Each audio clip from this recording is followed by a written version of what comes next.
Right now. Hi everyone, welcome to the show. What's their record? Real bad is what their record Is their record real bad? I went to a restaurant the other night and I was wearing a Cubs hat, and this dude was like visibly annoyed that I was there.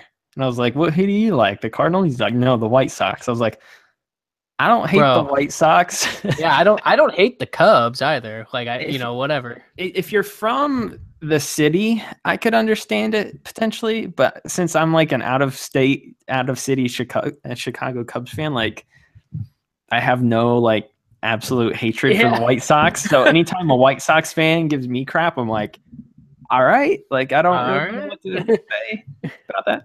No, dude, it's like, I don't know. White Sox are really bad. They're doing worse than the Cubs. And I know the Cubs aren't doing that great. The Cubs either. are I think they're 41-41. So yeah, they're just like we're below that. average. We're around, I know they're at like I think it's almost like a 420 like average. Oh, win percentage? I mean, yeah. Yeah. The Cubs are not doing well, dude. Their pitching is really bad this year. But whatever. Yeah. I honestly not really bothering me that much. They won one time. It's fine. They won once. That's all I asked for. In your lifetime. Pretty much. Yeah, that was I'm fine. If they're gonna follow it up with a mediocre season, I can live with that. Now next year it might be different, but yeah. I can tolerate it a little bit this year. All right, let's get going. You ready? Yeah, for sure. Hello, everybody, and welcome to episode number 99 of Millennial Gaming Speak. I am your host, Logan Moore, and with me this week is fellow citizen and all-around nice guy and filler-inner of this podcast, Michael Ruiz, is back on the show with us this week. Hi, Michael. What is up, everybody? How you guys all doing? Or how are you doing? I'm doing fine. So Max is out this week. Yeah. We addressed that last week. Michael's here. Mario was supposed to be here, but he had to work and his boss wouldn't give him the day off, and he requested it off like a week ago and he still said no. So we'll get Mario on soon though. But Michael's here this week for 99. Yes. It's a lot of episodes, dude. It's a lot of episodes. How many years have you been doing this for? We started in February of 2015. Oh wow. Yeah, so you're almost at 2 years. Yeah. Well, we're past 2 years. Oh. But oh wait, yeah, duh. Can't do our math. First year was really bad. Like I think we got maybe 30 episodes in 52 weeks or something like that. So okay. We missed a lot of time. But we've been doing good since last year. So yeah, episode 99. Michael's here. We're going to do our news and talk about a bunch of good stuff with video games and all that stuff. But I did want to address a couple things at the top of the show in regards to the future of the podcast and stuff, because we are nearing episode 100. And we've been talking about special plans for that for a while. And there's a couple other things that we're toiling away on in the background right now. So this week, we have always recorded live on YouTube as we do these. That is going to end this week. This is our last live on YouTube show that we will be doing, which is actually something we were going to implement after 100. But the way we're doing episode 100, so we're going to have to not really reveal too much about what we're going to be doing. We're going to have a bunch of guests on next week. We're aiming to have 10 of them on. We'll see if that works out. But we're going to have a lot of guests on next week, and obviously not 10 at one time. We're going to have to piece the show together. So we'll be recording it throughout the next week or so with everybody who we're going to get on here for that.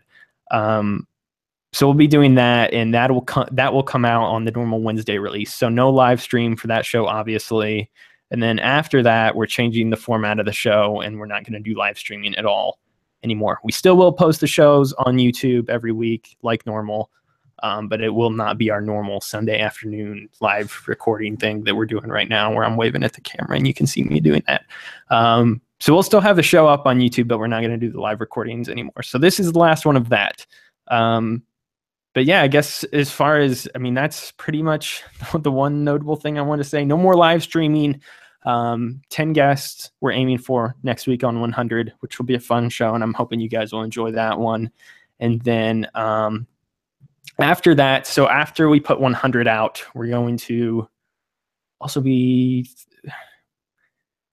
I won't tell you about that one yet. We'll tell you about that one on 100. But we got something else we're working on too. Wait, do I know about this? Yeah, I mean, I've shown you a couple. Things. Things related Yeah. to it. So we're changing things up after 100. So 1 to 100 is going to be this version of the podcast, and then we're going to be changing the podcast after 100. Nothing drastic. I mean, nothing too drastic. We'll still do news, still talk about random things within the video game industry. It will still be a normal MGS podcast, but we are changing up the format to live, and it's gotten a little too samey over the course of, I don't know. We settled into this format of the news followed by topics. I don't really know like a normal thing. It just happened over time, and before we knew it, we had done like 20 episodes the same way in a row. So we're going to try to go back to the roots of the podcast if you've been listening since episode 1, and try to early implement that have since gone by the wayside. So if you've been listening for a long time, you might know what we might go back and try to bring back from the early days. But we'll see. We'll have more information on like what we're going to do the podcast on episode 100, as well as that we might be telling you about on Twitter and stuff like that moving forward. But I figured I'd mention that up front so that you're all aware. Live streams, or I'll tell you that as much right now. So yeah, this is the last one of that. But anyway, cool. Housekeeping's out of the way. Cool. Exciting. I'll show you all that stuff after we get off there, if you're interested. Everything else we're working on or trying to set up for, I guess 101 would be the first one. So yeah, you and I can have secret conversations about that afterwards. Cool. Besides that, what's been up with you, dude? Not much. I mean, not gaming related. I've been pretty busy this entire weekend, so I haven't really played that many games this week, but I did go to a wedding and I went to a Sox game, so that was pretty cool. They lost hard, real bad. Yeah, didn't they get the snot kicked out of them? Yeah, it was like 10-4, I think. It started out really good. Like, if I remember correctly, I think Jose Abreu hit a home run, got a 2-run home run, and I was like, oh, cool, right? And then all of a sudden, Rangers get get a run, and then they all of a sudden got 3 runs, and then they all of a sudden got like 6 runs or something like something. And I'm like, well, we're gonna leave early, so we left at the top of the 8th, or well, after the 8th, so after the bottom. So the top of the 9th. Top of the 9th, yeah. So I think my fantasy team, I had the Rangers pitcher who was pitching against the White Sox that day. So I was like, please destroy them. And he did. And I was like, okay. Good. Yeah. He pooped on him. It was Cole Hamels. He was doing not great in the beginning, but he ended up killing them by the end of it. So yeah. He just actually got back from an injury too, really sketched out by him. Oh, really? Because I was worried that he'd like get back and like would be tired, or I don't know, any of the litany of things that can happen to a pitcher when they get back from injury. And look, I don't want to say okay, because in his first start back, he gave up, I think it was 9 runs in the game. Wow. So that didn't help me earlier in this fantasy baseball week. No. But he did pretty good. Yesterday or Friday, whenever that game was. Yeah. So that was cool. Well, good for you. But yeah, I need to get to a Cubs game sometime soon, dude. It has been. I wish you could come out if I had known, and like we got tickets to the Crosstown. Oh, when is that? It's this summer. It's this month. It's this month. That would have been great. Where's it at? Is it actually at? It's at either Wrigley or guaranteed rate field. So well, that much is obvious. It has to be one of those 2 fields. Yeah. I wonder which one it's at though. It's still Comiskey Park. They have some. Yeah, they have some at Comiskey and they got some at Wrigley. Okay, yeah, they do split it up like that. I forgot they have 2 different series, don't they? Yeah, it's like a 6 game. It's like 6 games. Yeah. Okay, I forgot about that. I thought it was because it used to just be 1. I'm pretty sure it's 6. I don't know. I think it's 6. I think you're right. Yeah, because I remember saying some years it might be, and some years it might not be. Yeah. So it would have been cool to go to, since they're both bad, but so it means it would be in a good game. So yeah, they'd have some good matchups. Yeah. That's stupid. I don't think the Cubs have hardly ever won that stupid thing. Yeah, Ever. it's really weird The because White Sox always win. it's so weird. I don't know. Yeah, even last year they won it, I think. Yeah, they won it last year, I think, as Yeah. well. Or something. I think if you had already won it and then you tie and you split 3-3, I think the other team still retains. It's kind of like a WWE belt or something like that. There you go. Okay, I understand now. I think it's something along those lines. So you have to like outright beat them 4-2 or 5-1 or 6-0. That's funny. To keep it or to take it from them. That's super funny. That because man, the White Sox, they're hot and trash. I love them, but they're garbage. Yeah, the one. I mean, we'll get off the baseball talk here in a second, but I don't know how much you paid attention this past week. But I think their coach got thrown out this past week 3 times in 5 games. I did not see anything about that. I don't know. I haven't really paid attention. But that's crazy. He got thrown out like 3 times this past week. So that was pretty funny. There you go. But you don't give a fuck. Baseball. Sorry. Talk. I don't know if I'm allowed to swear on this one. You can swear on this one. Oh, okay. But yeah, I need to get to a Cubs game. I've been trying to have more of a social life too, dude, because I just work and I come home and then I'm like, I'll record a podcast or I'll go to sleep or I've honestly not even been playing video games that much lately, which is dumb because I keep buying more of them. Yep. And we'll talk about that later because my backlog is at like an all-time high right now, or at least the highest it's been in a while. So I got a sick remedy for that backlog that we'll get to. We'll talk about that later because I wanted to touch on everything that we still haven't gotten to from the first part of this year. But yeah, I've not even been playing too much lately, honestly. I don't know. I feel bad that I don't have a social life. Yeah. And some of my friends have finally come home from college either for the summer or they're graduated and they're like back home permanently. Yeah. And I'm like, I want to hang out with you guys now. And so I've been trying to do a little bit more of that, but it's hard between. Well, E3's off my plate now. Like I'm totally done with E3 related work. I posted my last articles about E3 this past week. So that's done. I'm finished with that. You can find all of that on DualShockers. So hopefully I'll have more free time now, but we'll see. Yeah. Well, you know, it's important to have a social life because, I mean, playing video games all day is great and everything, but you find out hanging out with people in real life is actually a lot more fun. No offense to video games. Like, it's good to catch up with people and stuff like that. I've been trying to do both lately, too. So, I mean, like, if we want to talk about, like, what we've been playing, ease into that. I had my friend over on Friday night, and we played Overcooked for, like, 3 or 4 hours. I played that with Amber once, and we haven't played ever since. It's really, really stressful. I bought it in one of the recent PlayStation sales that they had. Yeah. And it's been a lot of fun. I think he's going to come back over tonight and we're going to play. It's so frustrating. And we're doing the thing where it's like, no, we either get 3 stars or we don't move on. So like if we fail, we're like, no, we're doing it again.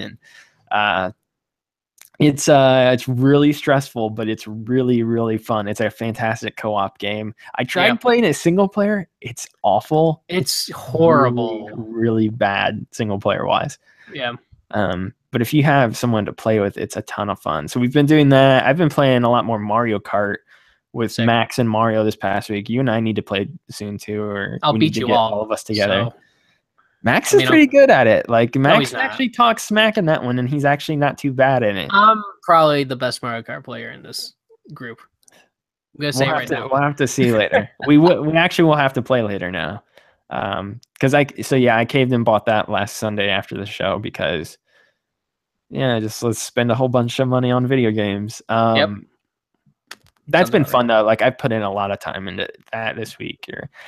So I haven't been playing too much like throughout the week, but like I have been diving into that every night for like 30 minutes or an hour, just because it's easy to jump in and jump out of.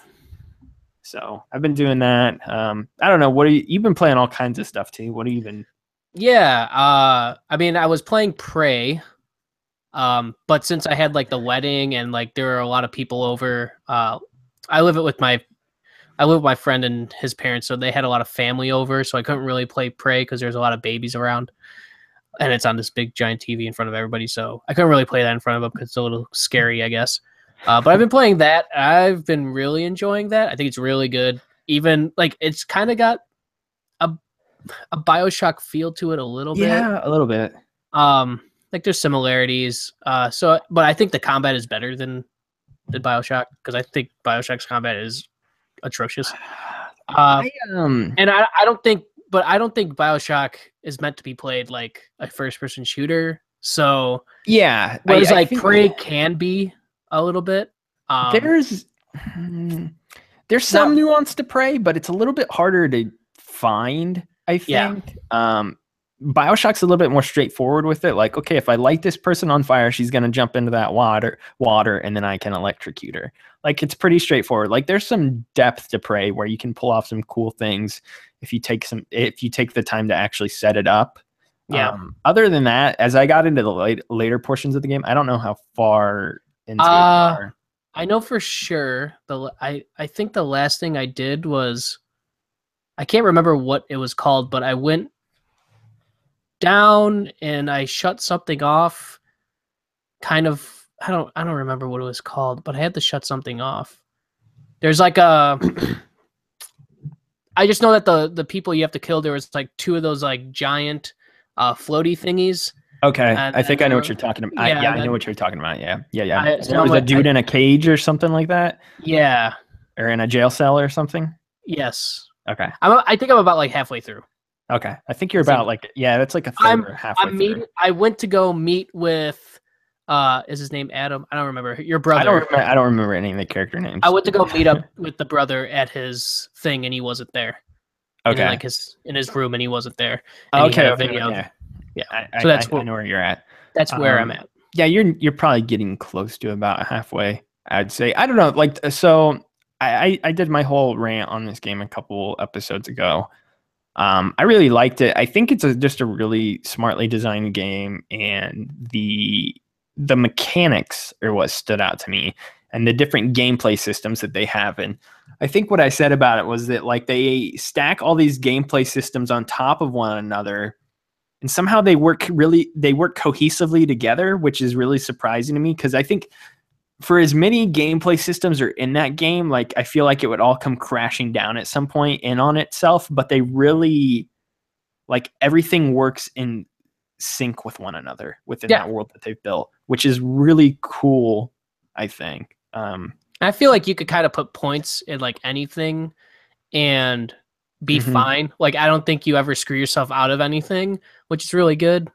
I think they've like balanced that. Like, it's difficult, but it's not too difficult. I think they've done a lot of good balancing stuff with it. But yeah, I think it's a pretty great game. I was saying before that it was like probably one of my favorite games this year. I think it is. We'll get to that, I guess, later. But yeah, I really dig. I'm a sucker for sci-fi stuff. So, Indian is trippy. The ending's really weird. Like, you should try to see that one through to the end. I want to. I plan on it. Again, busy, but yeah, like I that's one of the games that I actually do plan on finishing, because I didn't finish a lot of the games that I've played this year, but that one for sure I definitely want to try and finish it. Yeah. So it's good, dude. I like it. I don't know if it's in my top. I don't know if it's in my top 5 or so. It's like fringe top.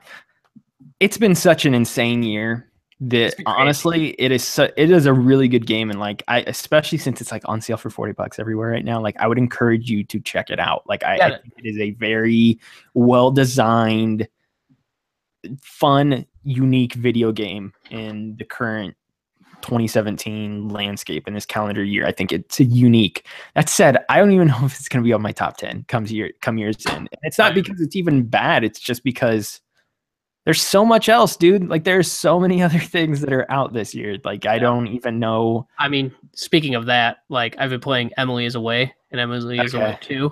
And I actually played Emily is Away this past week. I did mention that to you guys. Dude, it's awesome. I love that game. It's so dumb, but I don't know. It's dumb, but it's very nostalgic, and I don't know. It's really good. At least Emily is Away 2 is very nostalgic. Not necessarily the first one, because the first one's pretty much just the typing, isn't it? Yeah.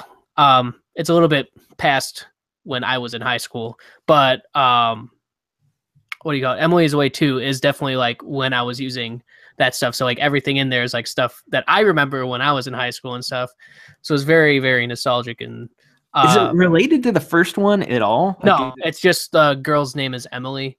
But there's two girls. So there's Emily and Evelyn, and basically you type the two of them, and you kind of try to choose like who. Well, you don't have to do this. You can play it however you want, and that's what's cool too. There's I think there's a ton of endings, because my friend got a totally different ending. I heard some people have got some where they're like, "I hate you, you suck, go die," and that's like your ending. Yeah, I pretty much got that. Yeah, that was really bad. I felt really crappy after I played it because the one girl told.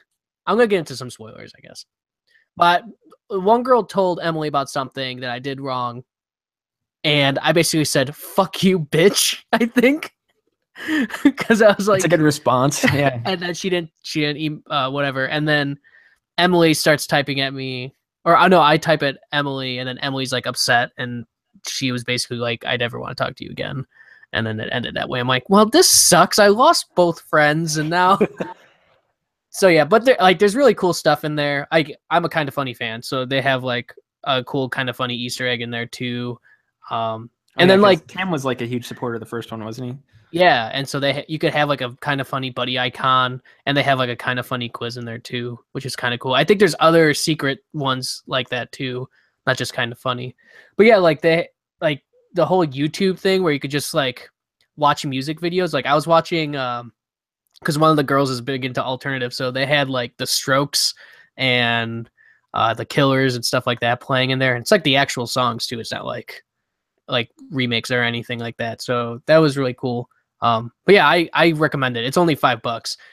Everybody should play that game. It's so good. The first one's free also. So okay. So I played the first one. I mean, this is kind of 2 or 3 years behind at this point. Yeah, it was cool though, dude. Like it was super unique, and it left me. We talked about multiple endings a couple weeks ago. Does that game have one ending? Can I just please know that? I think that Emily is the first one. Yes. I think there's multiple endings. Dang it. I hate that, man. I hate it. Yeah, I don't know. I mean, with a game like that, it makes more sense. I think when it's multiple endings for a game that has had like end up having a sequel, I think that's kind of off and weird. Like Mass Effect, for example, it kind of just like puts you into like a funnel, and you basically get the same ending as everybody else, like just slight differences. Same with the Telltale games and stuff. Yeah, like it's not really a different ending, but it's just like different people do different things, and it's really not that. So much I mean, I played Emily Is Away this past week, and I was like kind of flirting with her on and off like throughout the whole time, and then like at the end I was like, yo, I love you, and she's like, all right, I love you too, or something like that. And then she like came to my dorm. I think we hooked up, and then the next time I talked to her, it was like 2 years later or a year later. It was a year later. Yeah, and she's like, oh, I feel weird, I don't feel the same with you. And I'm like, what? And she's like, yeah, by the way, I got back with my old boyfriend. I was like, that guy sucks though. And she's like, yeah. All right, bye. And then it was like skip the final year. And the cool thing, the ending of the game where you have like, I'm gonna assume it's kind of narrowed down the same path where like you have all the different options and you're trying to type them out, and then you type them out and then it backspaces all of it. And no matter what option you try to choose, your character types something differently. Yeah. Is that how the first one ends for everybody? Yeah. Well, I mean, my friend kind of tried a lot harder, so like to get with her at the end. So like it kept on doing that for him. For me, it was at a point where like I kind of gave up, and I'm like, okay, goodbye. At the end, I have to give up at the end. Yeah. Like it was like forcing me to give up. That's what happened to my friend. So I'm pretty sure there are two different endings. I think you could get together with the one girl that you were supposed to go to the concert with. Emma or whatever. Yeah, I think her name's Emma. So I think you could get with her technically by the end of it. I think there's a way. I thought I read somewhere. Okay. But yeah, that game's really good. I recommend Emily Is the Way too. It's totally a different experience. If you're into like very, very, very story-driven experience, because there's not really any gameplay. Yeah, I mean, it's the typing, but even that is like The Emily's Away 2 kind of smash on the keyboard. Emily is Away 2 kind of has gameplay elements in that you have to basically decide to choose somebody because there's like a timer at one point, and if you don't type at them at the right amount of time, like they'll be like, "Yo, what the fuck?" And you're like, "I'm sorry, I'm trying to balance two situations here." So there is like kind of the telltale thing, except they exactly to make the decision. Yeah, and then the last thing I've been playing was I've been playing Tekken 7 a lot, so I really like it. It's probably my favorite fighting game. How far does that series go back with you? Like, I don't even know. I started playing Tekken 2 when that came out as a kid. Yeah, so it's like Tekken probably is my favorite fighting series. I'm not very good at it, but I like it. I connect with those characters for some reason. I don't know why, but it's just like so Cheetah Man or whatever. Yeah, there's King. He's a wrestler. All right, and you could put him in a Bullet Club or Chaos shirt. That's so cool. Or you could have him put Okada's like whole like outfit, and then he does the Rainmaker. It's pretty sick. But yeah, so I mean, I think his name is Harang. He just kicks the entire time. He was introduced in Tekken 3, I think. But yeah, like that game is so good. Like what I love about fighting games is that I feel like it's truly like a test of skill rather than like button mashing, because when you button mash, you just get really messed up. I mean, some games, I think Mortal Kombat kind of is better with the button mashing thing. Like if you button mash, you could kind of maybe slip your way into it. Yeah. Whereas like a game like Street Fighter or Tekken or something like that, like I don't think button mashing really helps you. The old Mortal Kombat's for sure. Like X was pretty balanced for the most part. Like that it was. X was really good. So and Injustice 2 also very like you have to know what you're doing, I feel like, in that game as well. Yeah. Like you can but what's cool about the NetherRealm games is that they do have that balance though, where like if you don't know anything about them, like you can still have just as much fun as if you do know everything about them. Whereas with like Street Fighter, for instance, I've never had a ton of fun with Street Fighter because I feel like I'm always missing this huge part of the game because I suck at fighting games. There are people that are just stupid good at that game, and it's crazy. The only game that I've really gotten, at least in fighting games, the only game that I've really gotten good with was Killer Instinct. Like for Xbox One, I thought I was pretty decent at. But yeah, Tekken 7 is really good. I really like it feels really nice. The only thing that I really don't like is how zoomed in it is. If they like just zoomed it out a little bit, I think it would be a little bit better. But overall, I think it's like it's awesome. Change that in the options? No, I think that's just how it is. Yeah. I haven't really checked. But yeah, it's really good. I recommend that too if you're into fighting games. You play way more fighting games than I thought you did. Yeah, I mean that's what I grew up playing. So I played a lot of Mortal Kombat and Street Fighter 2. I grew up playing a bunch of fighting games, but they were like trashy fighting games, like Teenage Mutant Ninja Turtles on Sega Genesis. What's that Beast one? Is it Altered Beast? Altered Beast, yeah. Oh my god, I never played that one. I played a lot of Justice League Task Force on the Sega Genesis. Did you play the Star Wars Battle of Terrascati? No, I did not play that one. Even though I always wanted to rent that one from Blockbuster, but I never did. Oh man. I don't know. I actually, the one fighting game I did grow up on was, why is my dog keep barking? The one fighting game I did grow up on was Mortal Kombat. Like that was like my go-to. Like I was like 2 or 3 years old and my dad was playing that in front of me. And my mom thought that I was going to turn out to being a serial killer or something like that. Yeah. My dad did the same thing. Like we played Mortal Kombat 3 a lot. Like all the time. And he would basically just destroy me and do fatalities and stuff, and I'd get like, well, this sucks. But we would like go to the library and like print out like the entire sheets that had all the combos and all the fatalities on it, and I was like, yeah, let's go. Yeah, more so than that, I played like original Street Fighter 2 on Super NES a lot. Not Turbo, not any of those, just like normal Street Fighter 2. And I still have it.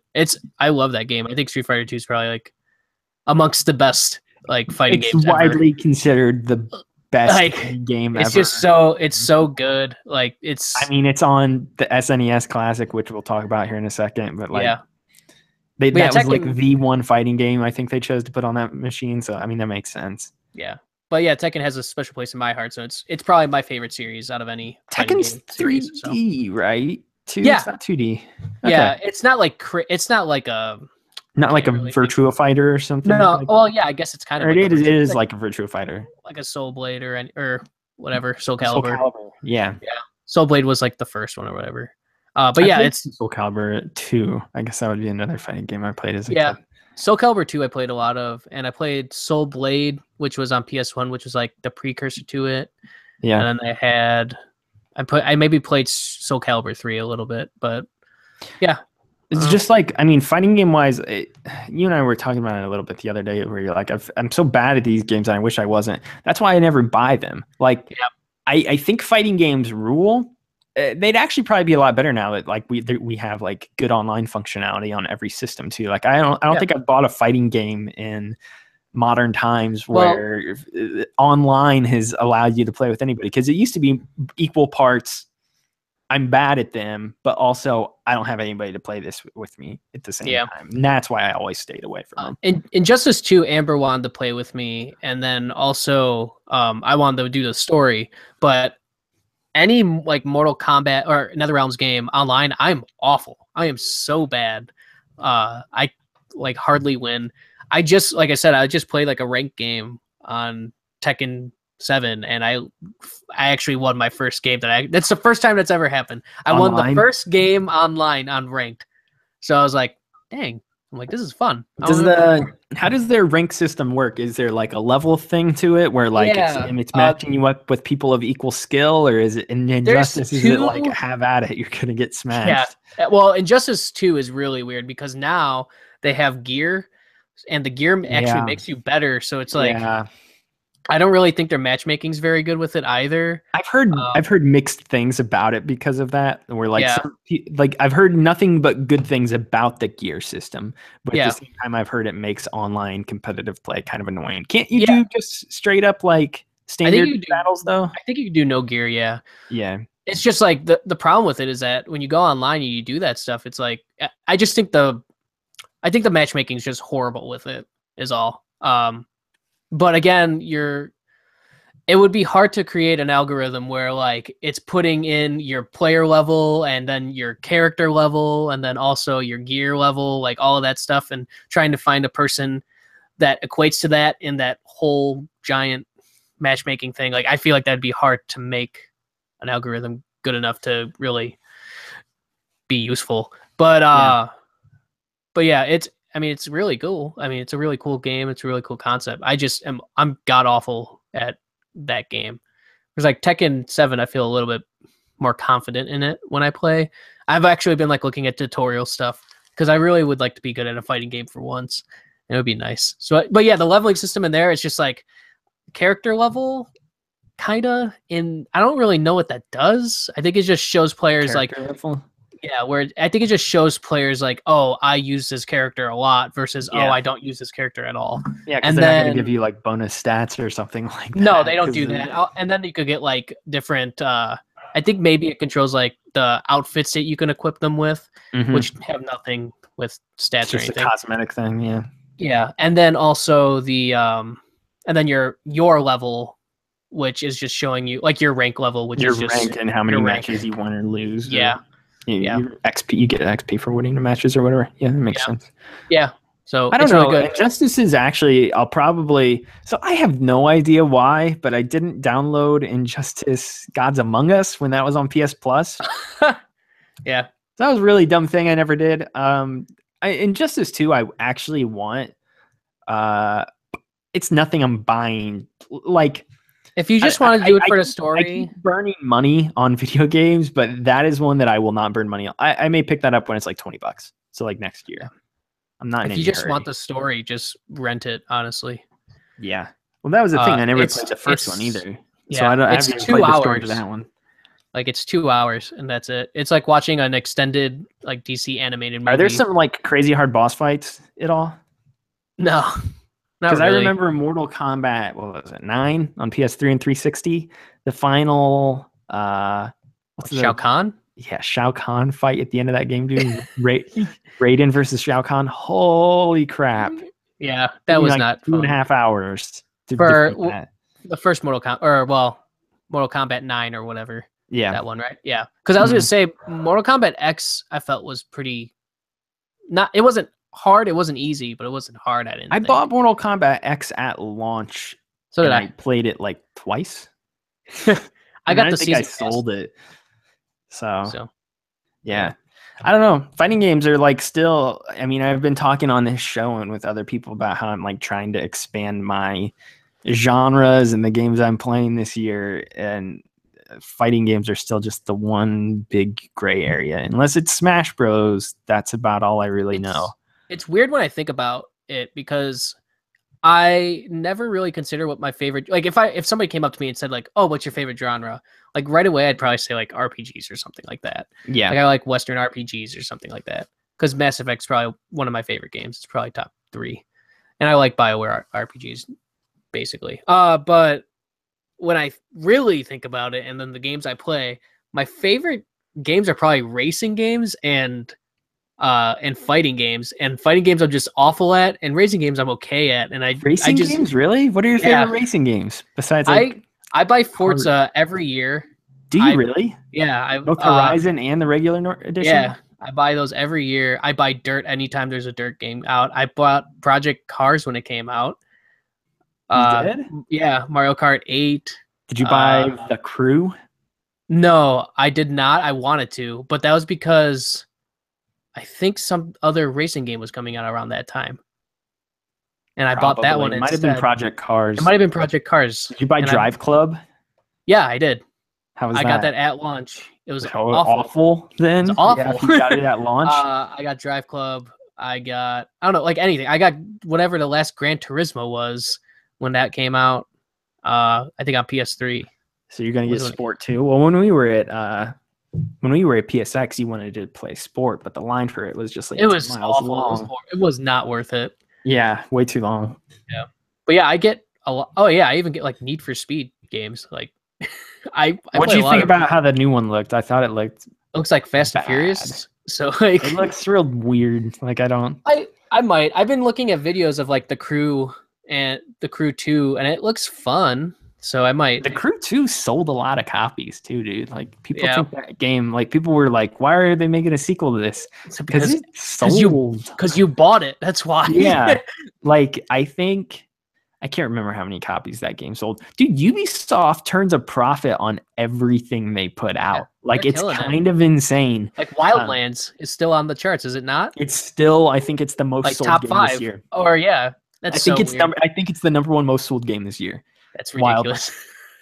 And then, believe it or not, For Honor turned a profit for them. Yeah, it did. Even though it kind of just came out and disappeared like a fart in the wind. Well, I think the February. people who played a lot. So yeah, but they sold like enough copies for it to turn them a profit. Like they needed to sell X amount of copies, and I guess they did. Which. I mean, it probably helps being able to put your games on any platform instead of just one. Yeah. I don't know. Like they seem to know how to set their games up for success compared to like Capcom, where it's like Resident Evil came out and it sold like 2.5 or 3 million copies or something like that this year, and they're like it totally undersold. Or when Square Enix had like Tomb Raider and it sold however many, and it's like that sounds like a good amount of games that they sold. Yeah, it's like, oh wow, not good enough. Way better than I expected for Tomb Raider. And they're like, no, they need to sell 2 million more. It's like, what? What are you talking about? No sense. Yeah. Like the expectations don't line up a lot of times with what is going to happen with certain games. But Ubisoft seems to have like a good handle on that. As far Speaking as of Ubisoft, do you want to talk about them? What? Oh, I didn't actually put that in our news docket, but we could have. Maybe. As far as like other things I've been playing, I'll touch on real quick. I played Night in the Woods. I got through that. How's that? I don't know if you've paid attention to that. I don't know. I have like a lot of things I like and a lot of things I dislike. A lot of people were like loving it when it came out. I think so I think they nail like the small town vibe. I started playing it last week. I touched on it last episode, and I mentioned the small town thing. I think they did well with that. I think overall the story is pretty good. It just moves very, very, very slowly. Like, it is a slow burn. Like, I was like 5 hours into the game and I was like, is there a story? Like, I'm just running around. There's nothing happening in this game. And there's really not a whole lot of like gameplay either. So it was like, it's a narrative driven game, but then there was like no 3-line story yet. And I was like, well, what is happening? The writing's good, I guess, for the most part, but the way the characters are written, they're not likable, and the way they talk is very millennial, hipstery. Like, I don't even know how to explain it. Like, everything's lit.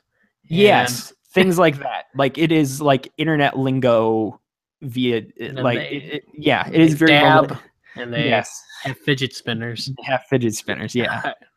It is, so they all talk like that, and then a lot of the characters are also just like pricks. So it's like, I don't really like this character. But what was weird about the writing to me is that there's some like actual like cool touchstone moments in that game where they like dive into some like heavy themes and some like serious stuff.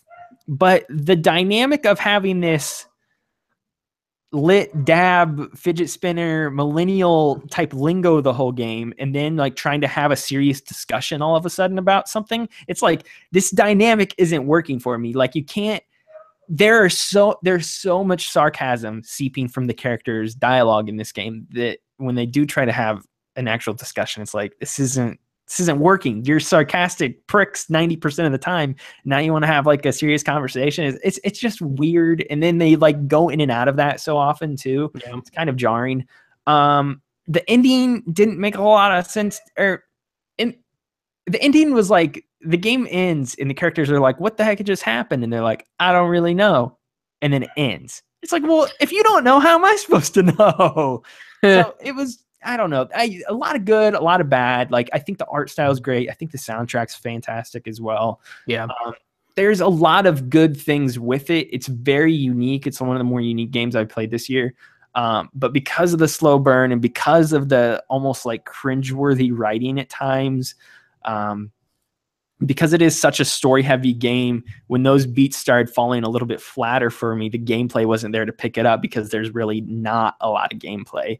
But the characters are cool. The world's pretty fleshed out. It's fun to like get to know everybody in the town and stuff like that. It's good. I'd give it like a 7 out of 10 if I was to like review it. Critically, it's been like one of the most critically appraised games of the year, though. Yeah, that's why it's so weird to hear you say that. It's weird because I think if there are certain things that click with you, then or resonate with you, like, it's really going to hit hard and hit home for you. I hope. Yeah. My dad's using a leaf blower. I don't know if you can hear that on the mic. I think you can, though. I can't really know. My dog keeps barking. It's so annoying. The thing that, like, if the game's going to resonate with you, it'll really resonate with you, and it'll be like one of your favorite games this year, I think. But because some of the big notable themes, there were some that really hit home with me, but there was others where it's like, I don't know, sure. Yeah. Like, this means nothing to me. Because of that, it was just kind of like, I don't know. I don't think it's a bad game. I don't know how much it was like for me. It's not terrible though, but I was hoping for more. I might have to check it out for sure. It's only like $20. Like, I'd say wait for a sale, and I'd say you should be fine. Yeah. So yeah, that was like the only other thing I've played besides Mario Kart and Emily's Away. I did for about 90 minutes before we started the show, and we'll talk about this later.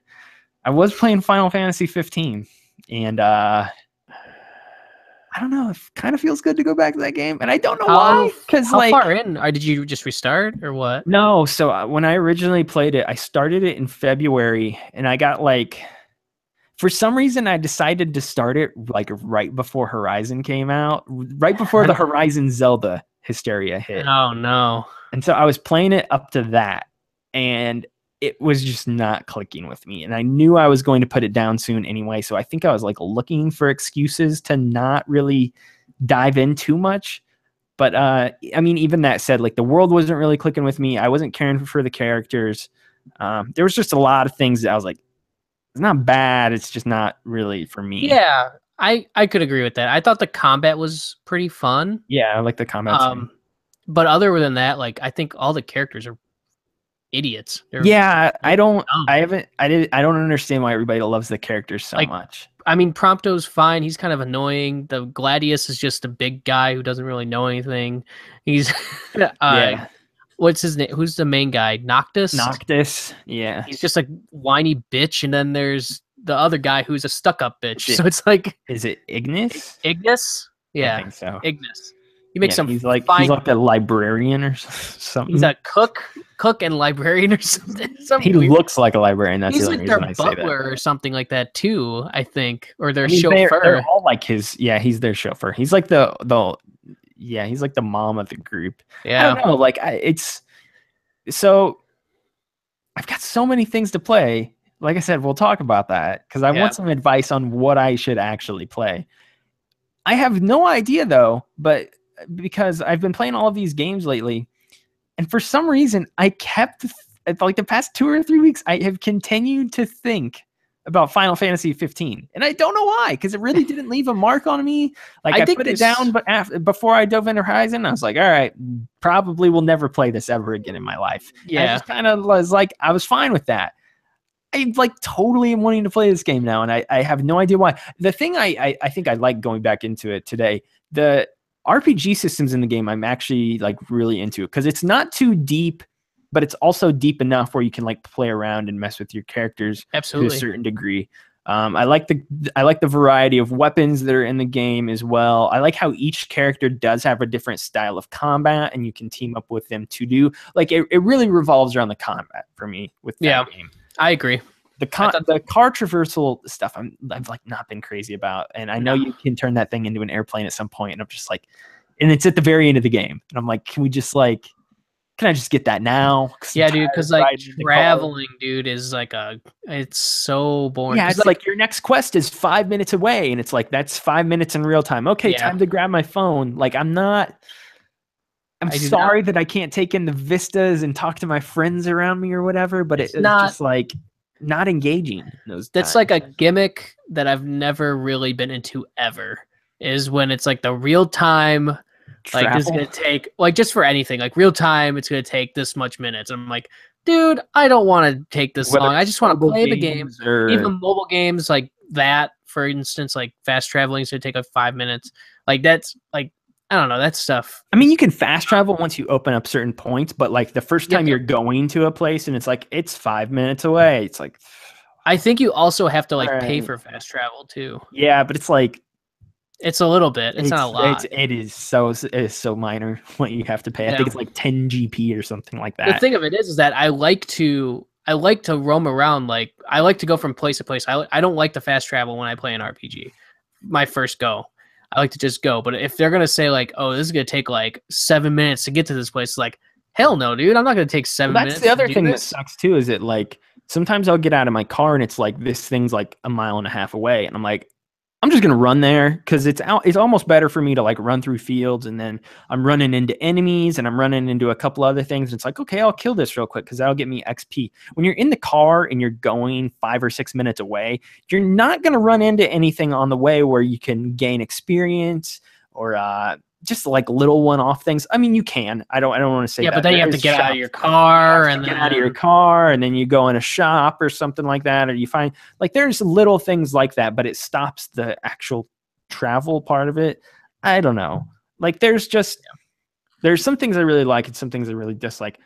The combat feels good to me right now, though. When I went back to it today, I was like, okay, yeah, this is scratching that itch that I had.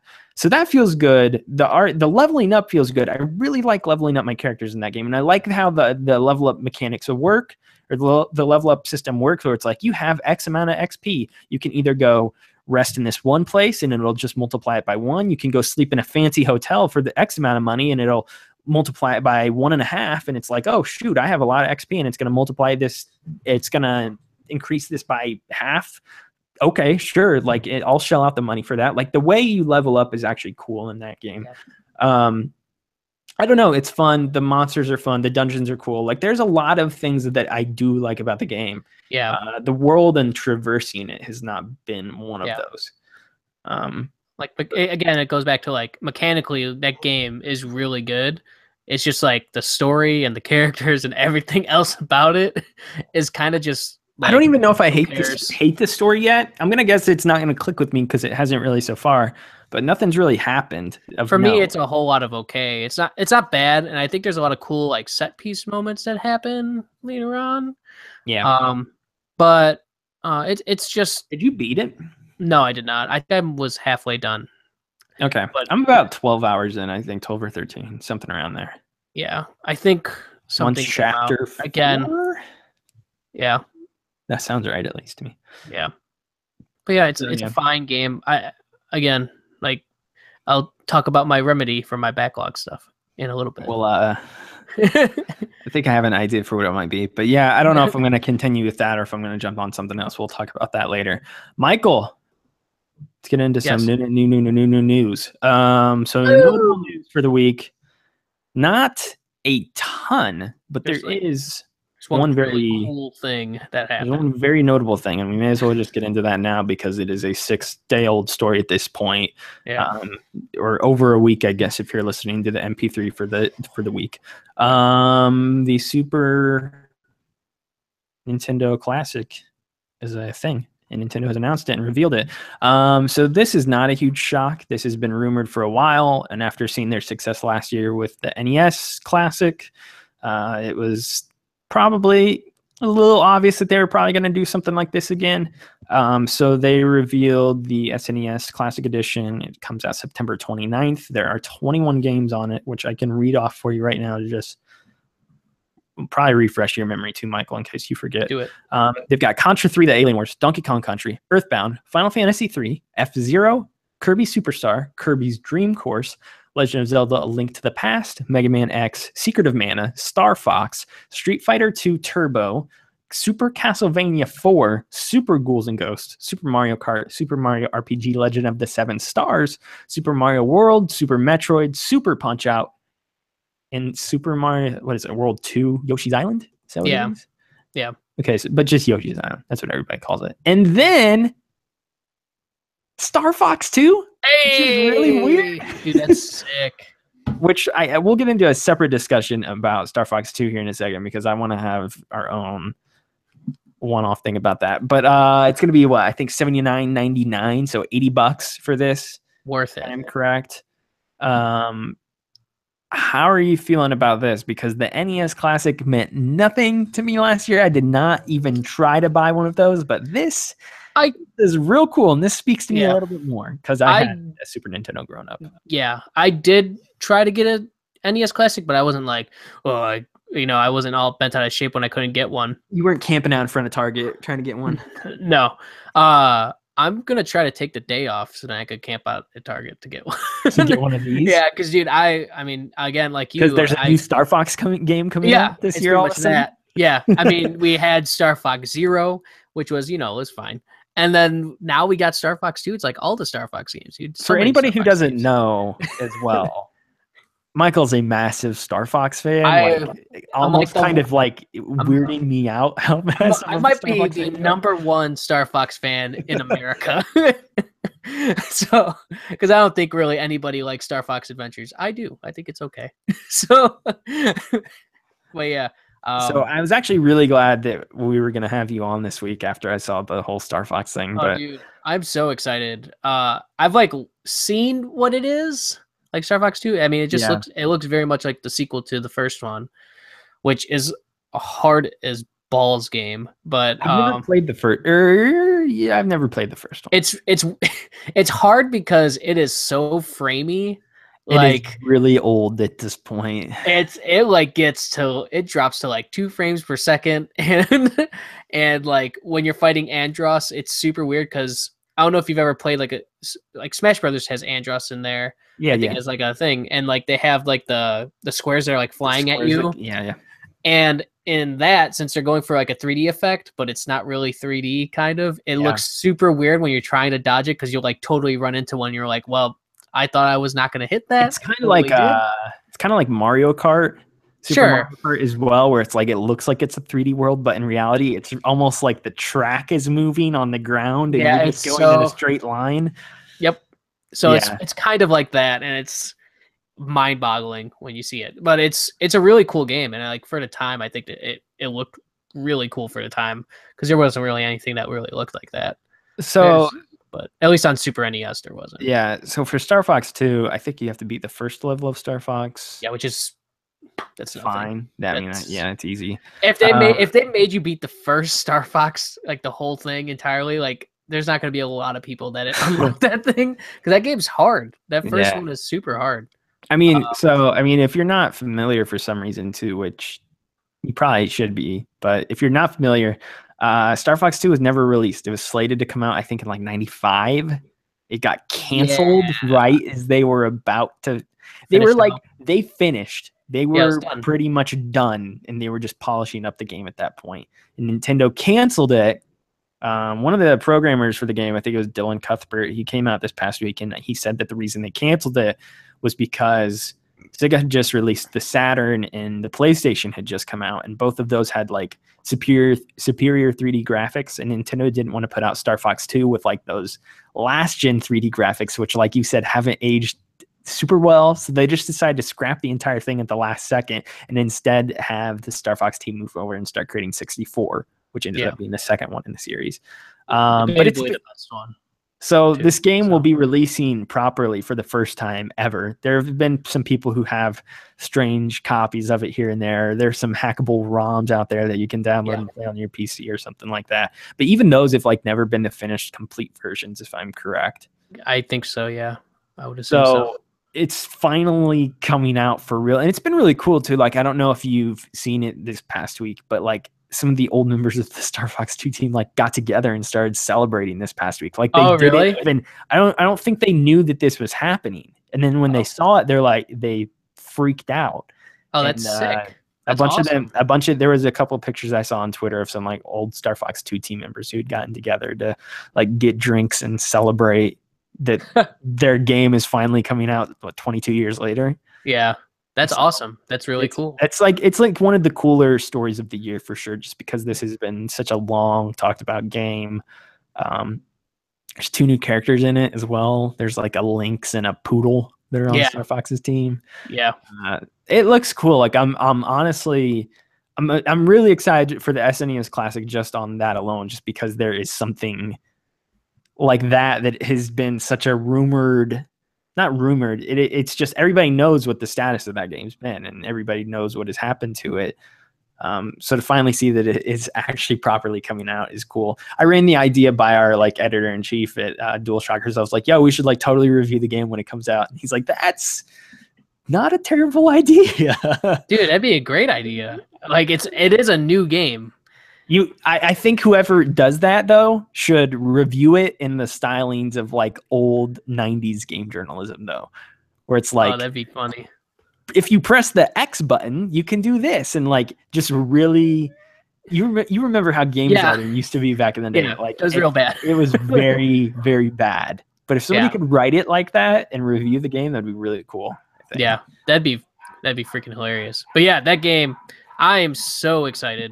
It's like a new Star Fox game coming out, and that's like now up on my list of like, it's basically I'm paying $80 to play the goddamn game. Like that's where we're at. I mean, it's just a good bonus that I get like 20 other games for free. I mean, there's a bunch of other cool stuff on the list. Like, so I don't know how many of the games on the list have you played?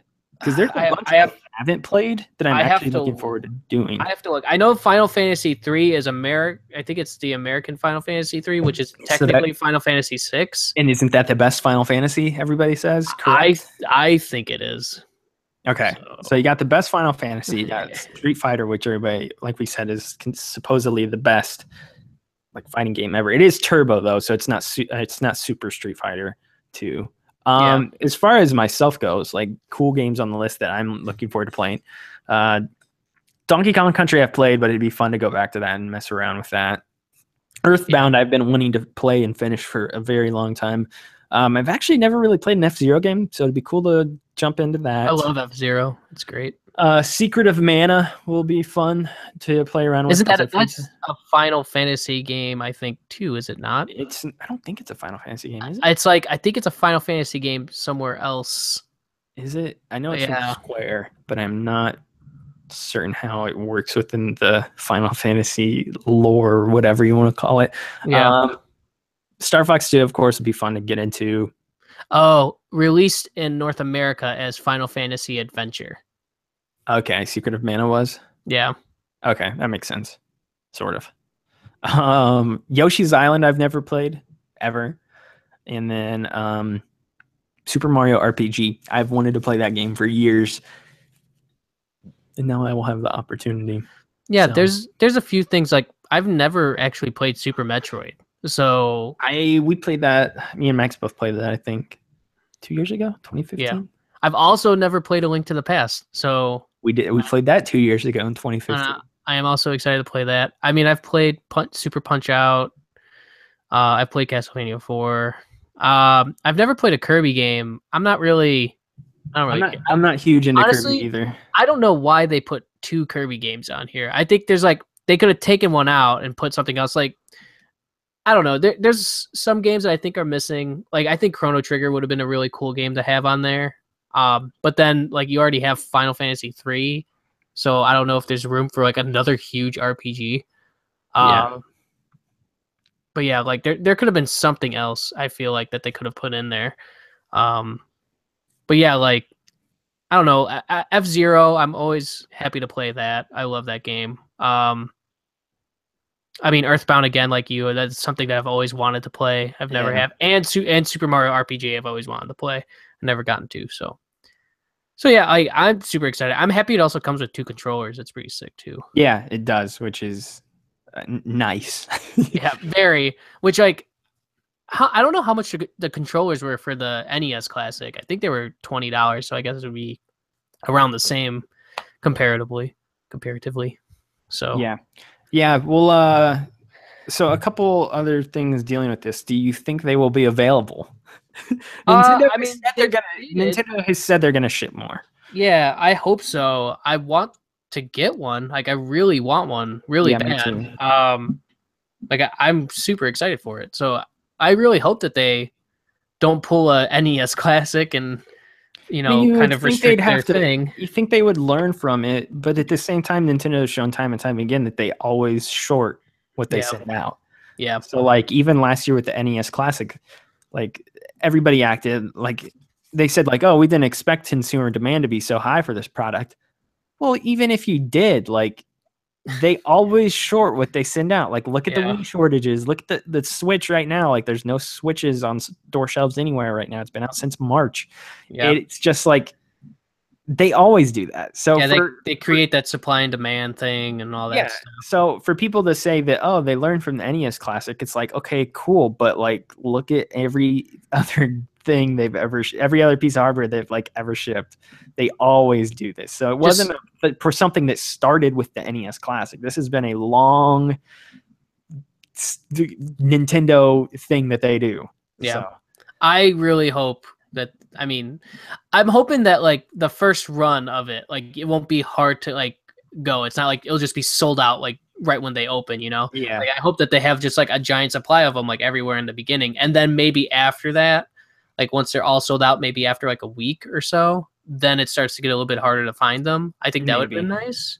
It sounds like they're going to do it a lot through at least Christmas. And then after this year, they're going to find that kind of fall off. And I think they're done after this year once it releases. That's what they said. And then I guess the other thing, like, how are you feeling about Switch Virtual Console at this point? Like, I think it's fine, but I don't like that this is blown up, because it makes me think they're going to opt to put so much more stock in these little mini machines going forward rather than like support Virtual Console to its fullest extent. Not that they can't live side by side. I think they will, but I'm not worried. But it's just like, it's weird that we've now seen this and not the Virtual Console. Yeah, it's something that I feel like Nintendo could have advertised as like something on the Switch, like they could have put that Star Fox 2 is exclusively on the Switch, right? They could have sold it for $30 probably, and I would have bought it.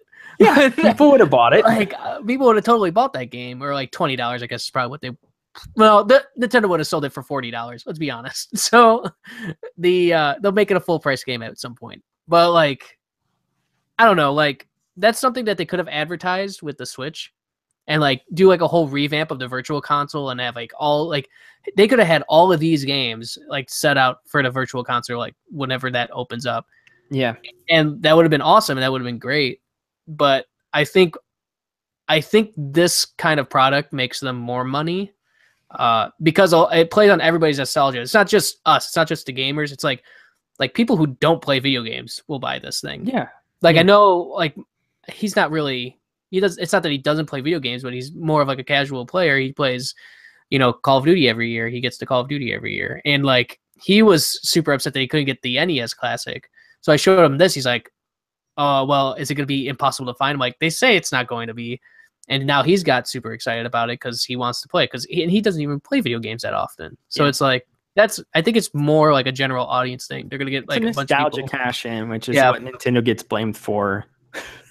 Yeah, but everybody buys it, dude. Yeah, like, and the people who say that buy it. So like that's on them. That's not on Nintendo, really. I think I'm not worried for Virtual Console on Switch like not coming or something like that. Like it'll arrive. I guess what I want to say I'm worried about though, and I can see this coming a mile away, dude. I can see this coming freaking mile away.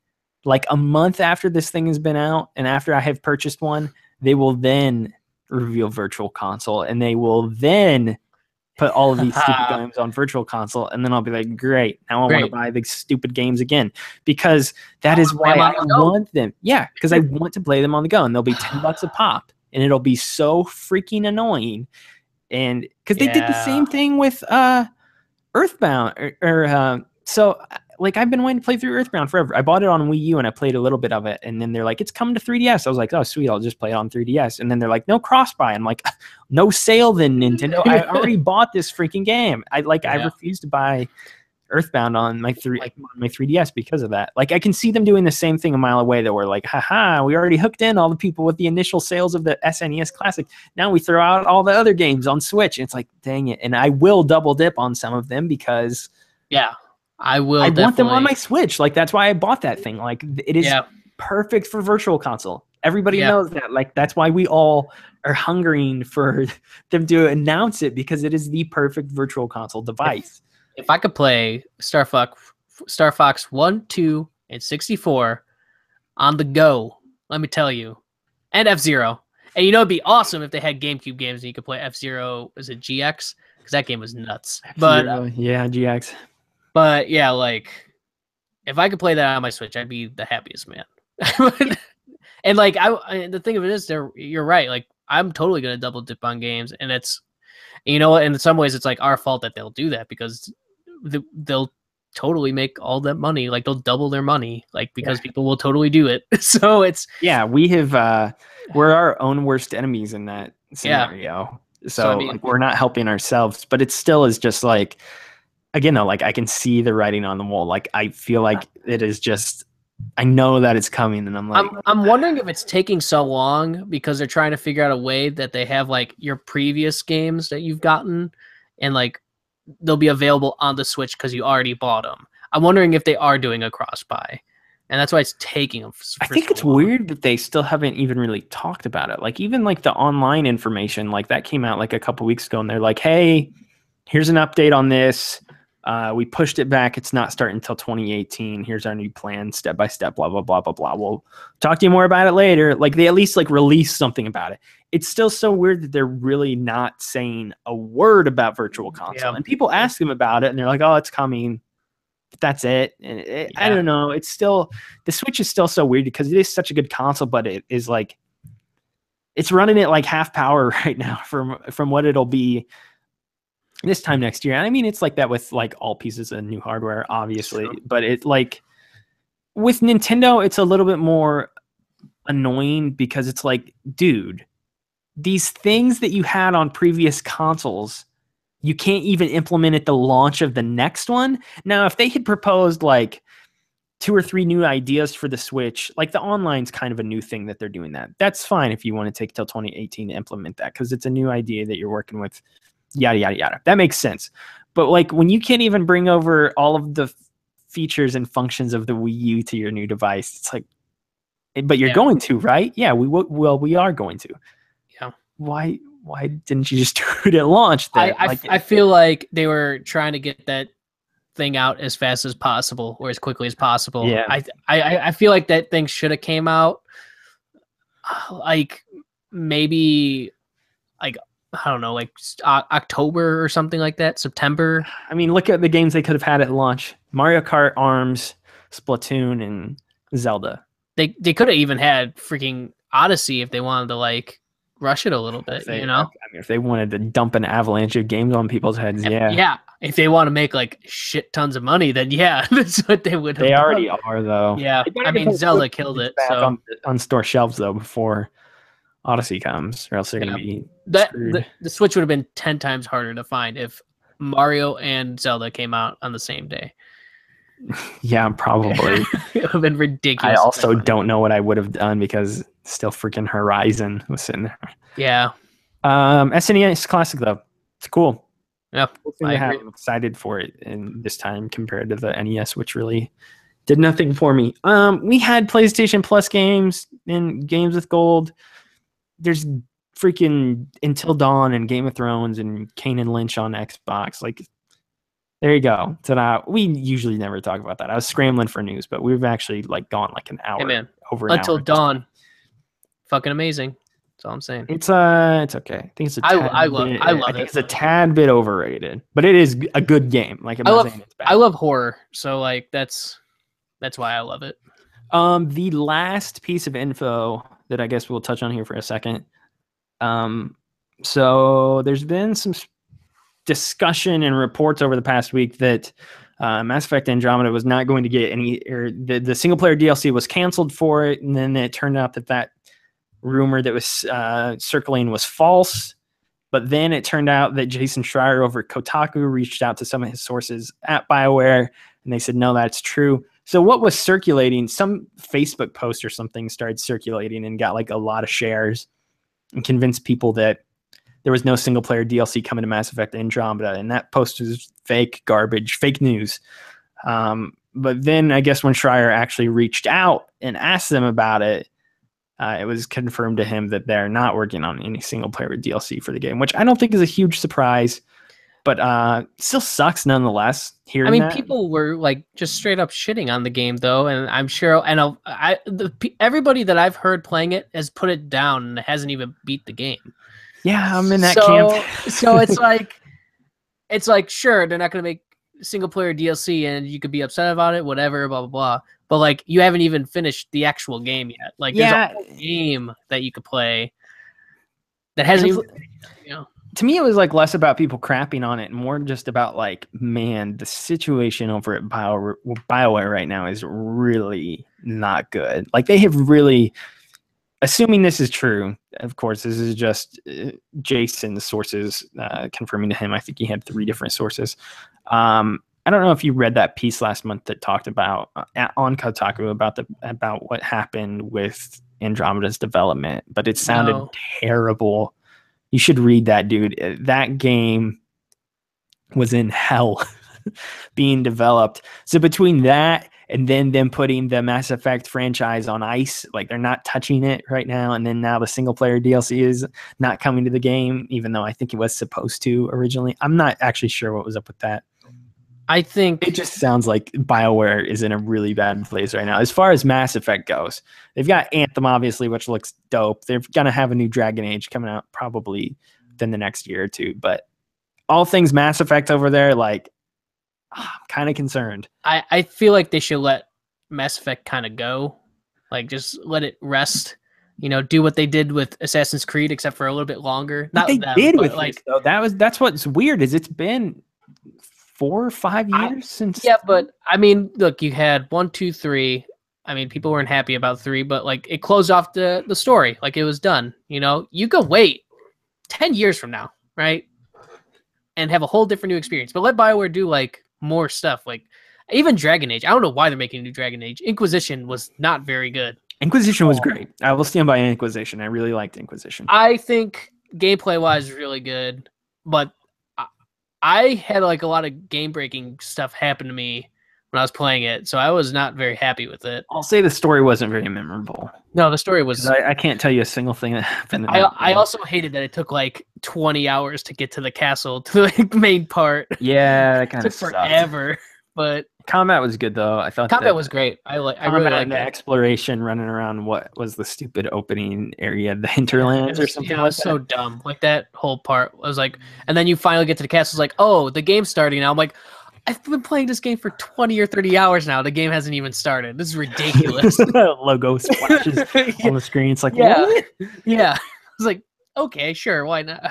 But yeah, anyway, Dragon Age, whatever. Anyway, I don't know why they're making a new Dragon Age. They could make like Anthem, like that's a cool thing. They're making a new cool thing, and I think they should go back with like Jade Empire or something like that, something different, because they never made a sequel to that. The licensing's up with that.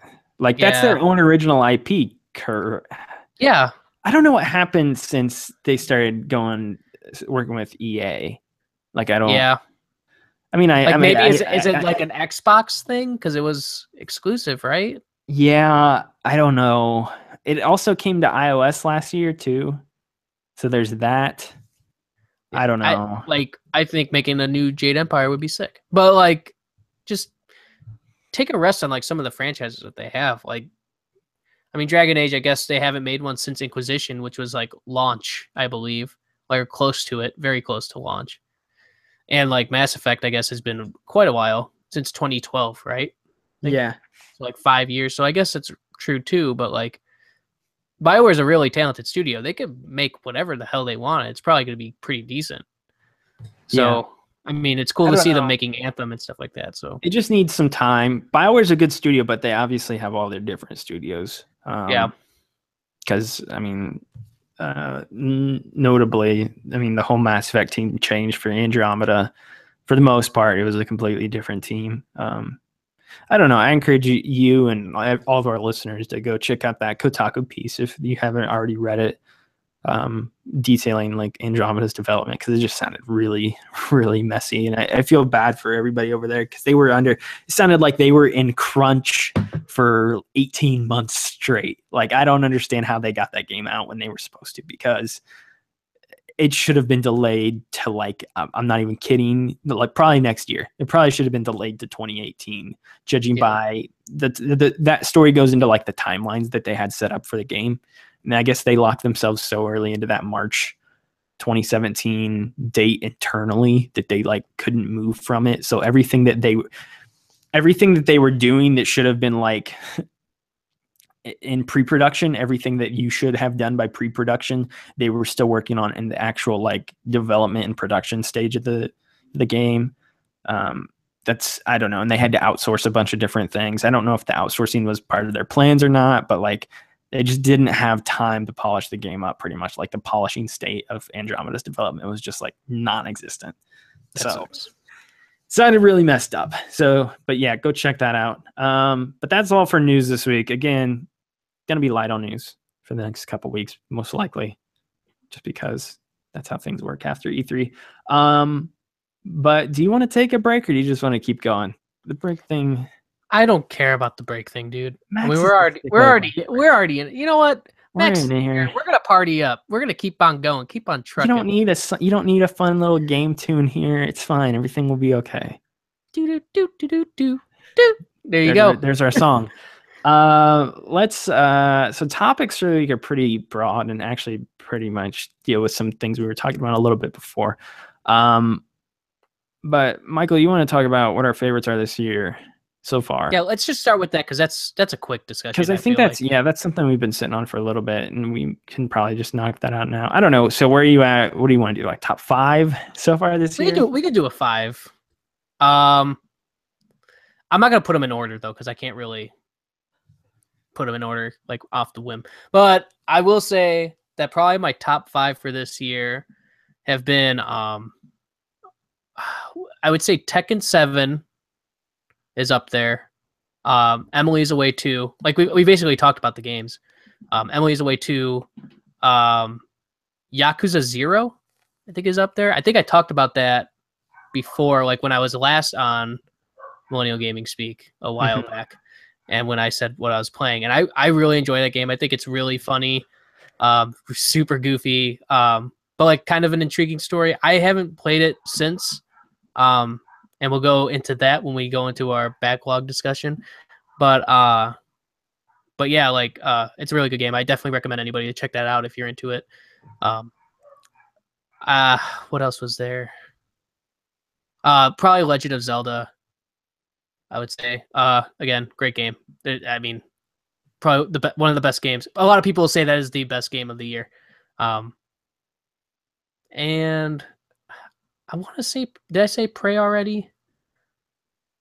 Maybe Prey. Maybe. For me. So that's your top 5. In no order or in that order? In no order. Just I won't do off my the whim. I'm trying to think. Oh, you know what? Let's take out. Where are you putting Next Machina at? Yeah, I totally forgot. There's Next Machina, and there's another one too that I was just in the show because I freaking play that all the goddamn time, and I have to put it on there. I play that all the time. It's like I've played 2 full seasons on Road to the Show. Like I love that game. It's so good. So I'd probably take out Yakuza 0, and I'd probably take out Prey, and I'd probably put in Next Machina and the other one. So it would be, I can't even remember anymore. Jesus Christ. Tekken 7 for sure. That is actually one of my favorite games this year so far. Next Machina would probably be my number 1. Okay. I'm pretty sure. I can't even think what I said. Legend of Zelda would probably be in the top 3 more than likely. Why can't I remember what I said? Do you remember? Yakuza 0. Oh no, I took Yakuza 0 off. Okay, so Next Machina, Legend of Zelda, MLB The Show. MLB The Show. And then, oh my god, I can't even remember because I'm looking at my own list of games I've played this year. Yeah. Say what yours are, and then I'll remember it. I basically said it, but then I totally forgot it. Was it Sniper Ghost Warrior 3? Was that it? Oh yeah, Sniper Ghost Warrior 3. And for a bonus, we'll just put in, I don't know. We'll put Prey in Heroes of the Storm 2.0. Prey was on your list. So you had Tekken, Prey, Next Machina, Zelda, MLB The Show. Is that correct? I feel like Tekken, Prey, Zelda, Next Machina, MLB The Show. That's 5. If you wanna lock in your final answer. So I've actually played a ton of games this year. However, not all of them are from 2017. I've replayed a ton of games this year. So just off the cuff here, I don't want to go too deep into ordering yet, like my favorites and stuff like that, because we'll save that for the end of the year episode. As far as the games I replayed, though, like check this out. I have played this year BioShock Infinite. I have played. I'm going to list any game that's old as well. I've played Day of the Tentacle for the first time this year. I played BioShock Infinite. I played Parappa the Rapper. I played Kingdom Hearts 1. I played Kingdom Hearts 2. I played The Last of Us Remastered. And then I played the Wipeout Omega Collection. Yes. So there were those. And then Mario Kart 8 Deluxe, I guess, too. Yeah, I mean, I played a lot of Mario Kart 8 Deluxe. And I did play, I mean, Emily's Away is a pretty old one. I played Parappa the Rapper as well. Yeah. I can put that on my list. So I've actually been keeping track of the games I've beat this year because I'm just kind of curious what my year-end total will be because I've never done that. And there's actually a good amount on the list. Right now, though, top 5 for me. I mean, this is pretty simple, I think, right now. Top 5 for me so far this year. Zelda, Horizon, Resident Evil, locks. Those 3 are locks right now for me so far in the top 5. Yeah. Other than that, Next Machina's in there. I'll put Next Machina in there. And then, so those 4. And then it's hard because I've got like I've got Prey, I've got Rhyme, which I really liked. I was telling you guys about that, like how much I enjoyed that one. Ukulele as well is there, and then we have Night in the Woods, Mario Kart 8 Deluxe, which doesn't count. I'm not counting that. MLB The Show. I will say Prey is in there right now, so I will say Prey's in my top 5. So Resident Evil 7, Breath of the Wild, Next Machina, Horizon, and MLB The Show. Or sorry, Prey. Those are my top 5 right now. Okay. I'm checking to make sure I didn't miss anything because I think I have. This will actually lead well into our next topic. Yeah. Though. So this is my list, and I remember when I took Prey off. It's my number 1 will probably be Next Machina. Number 2 is probably Zelda, I would think. Number 3 is Emily is Away 2. Number 4 is Tekken 7. Number 5 is MLB The Show. Okay. And I think those Where's are my Next games. Machina? Is it 1? Yes. Okay. I love that game. Like, it reminds me of Robotron so much. It's really good, dude. And like Robotron, so like I said, like Robotron next to Galaga is my favorite arcade game. So super excited. We were talking about with the wedding. Amber brought it up, not me. Wanted to do like a video game theme one. I'm like, it'd be really cool if we had a Galaga and Robotron cabinet that people could play. Should have you seen they're doing the Next Machina one? Did I tell you that? Yeah, I did see that. That'd be cool. That's insane. Jarvis is out of Chicago, dude. Eugene Jarvis lives in Chicago. Dang, dude. If he gets one set up, we should go visit his place. We should totally do that. I think he has I don't know if he has an arcade. I don't know if anybody can visit this either. We'll just knock on the door. Be like, hey, we heard you had an arcade. But yeah, that'd be cool if that's a thing that you can do. But I wonder how much that cabinet would be. I would assume it'd be like $5,000 or something like that. Something crazy. It'd probably be pretty expensive. If it was around like 1,500, that'd be kind of cool. But yeah, you can consider it. Ask for a wedding present. Well, that was like Amber actually wanted to give me Galaga arcade cabinet for a wedding present. That's the perfect present for you, dude. He legitimately wanted to get me that. I was like, yeah, we could just set it up at the wedding then, and then that's where that idea came from. So I was like, dude, that'd be fun.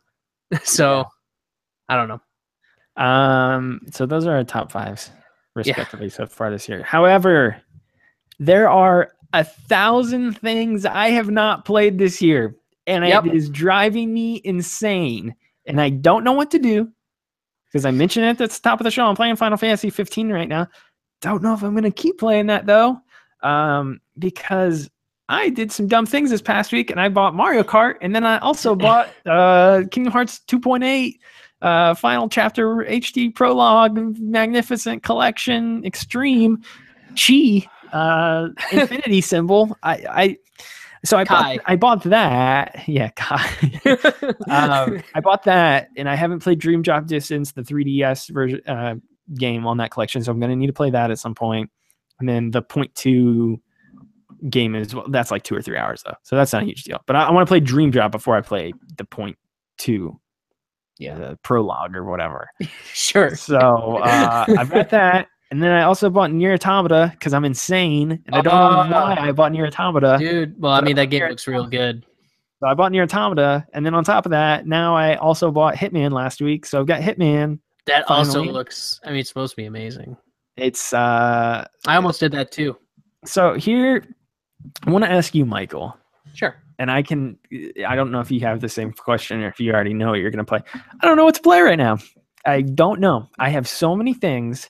I'm going to read you. I keep track of what I haven't played in my phone. Doesn't mean I will, however, say it's kind of like insane OCD, and it's just like I just need to play everything on this list.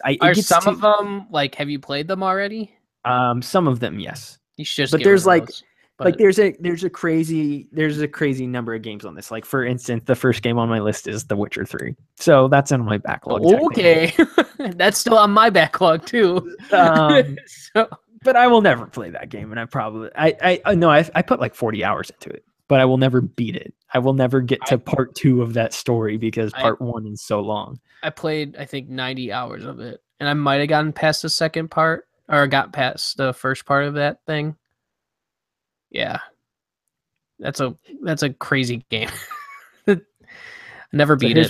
Here's where we're at. I'm gonna tell you everything that I have currently in my backlog, and then I have it broken down into a couple chunks because I have this backlog list on my phone even goes back to the 360 era. You should get rid of those. I've actually deleted quite a bit of them off my list, but there's some I've kept. For instance, Blue Dragon. No. Beyond Good and Evil HD. Dude, that game is so good. Exactly. So like I need to play that at some point, but like when do I play it? You do have, I mean, you can play it backwards compatible also. So. Yeah, I have it on Xbox One. So most of them are on Xbox One. Yeah, you should play that game. I so think there's your early vote. It's that right now is my number 1. All right, I'm just gonna go down this list and you'll see how insane I am for keeping this list. Okay, let's go. And again, I do want to point out I do delete things off this list quite often, but it is still this is where we're at with it. Mm-hmm. Witcher 3, which is there. I'm not gonna play that game though. Sorry. We'll get into the newer stuff the further down I get. Okami HD on PS3. I really want to play that game, dude. That game looks so fun. I've wanted to play that game for like 10 years, and I've never played it. Ni no Kuni 1. Dude, that game is so good. I've never played it. I almost played all of it. I want to replay it because of 2. Yeah, that game's awesome. I don't know why I didn't beat it. I don't know. Probably because it's JRPG. I never finished JRPGs. So I want to play that. No idea when I will. Ni no Kuni 2 looks real good. Comes out in November. Oh my god. So do I play Ni no Kuni 1 now when I got some time? But that keeps me from playing other 2017 games. Drippy's back. So what's that all about? I don't know. I'm pretty sure Drippy's back, right? They had him? Yeah. Pretty sure. I think. I don't know. I don't know what that is. Drippy. He's like your Rastafarian crescent-shaped I have not put that game in my PS3 ever. That game is it's beautiful. I've never played it. You'll probably cry. Probably. I know how it starts. Oh my god. All right. Uncharted 4, but it's only for the platinum. I need to get the platinum on that game. I've told myself I will get the platinum on that game. Just hold on. There's a couple I need to check off. Like I'll do that at some point down the road, but I don't feel any urgent need to do that. Yeah, you don't need to do that. Here's a fun trio. Dark Souls 1, Dark Souls 2, and Dark Souls 3. You might as well go kill yourself then. You might kill yourself by the end of that experience. If I'm gonna play one of them, it'll be Dark Souls 3. I actually played Dark Souls 3 and all the DLC for it. My brother bought it though.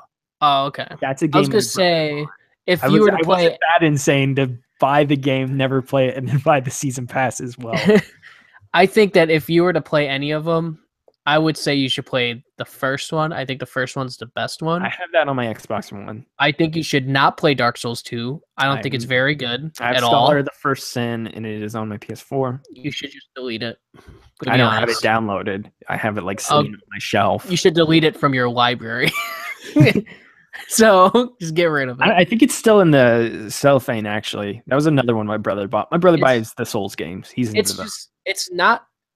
It feels so different.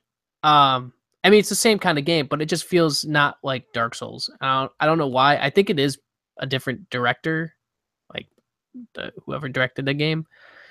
It's just not. I don't know, something about it I really didn't like. And then 3 was good.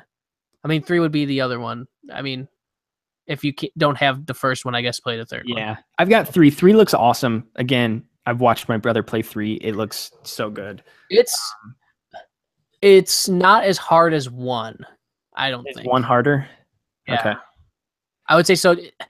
Just because I feel like Dark Souls 3 at that point knows Where what would it you is. slot Bloodborne? Because Bloodborne's probably the easiest. Is it really freaking crap? I was going to say I've obliterated Bloodborne. Yeah. So I feel good about myself. I'm like, yeah, I can take on any of these, but Dark Souls 3 is like, because it was made afterwards. I mean, Dark Souls 3 is kind of like a mixture of the two. I feel like the combat is a bit faster than Dark Souls 1, but it still has that like strategy. Whereas I feel like Bloodborne, you kind of like hack and slash a little bit.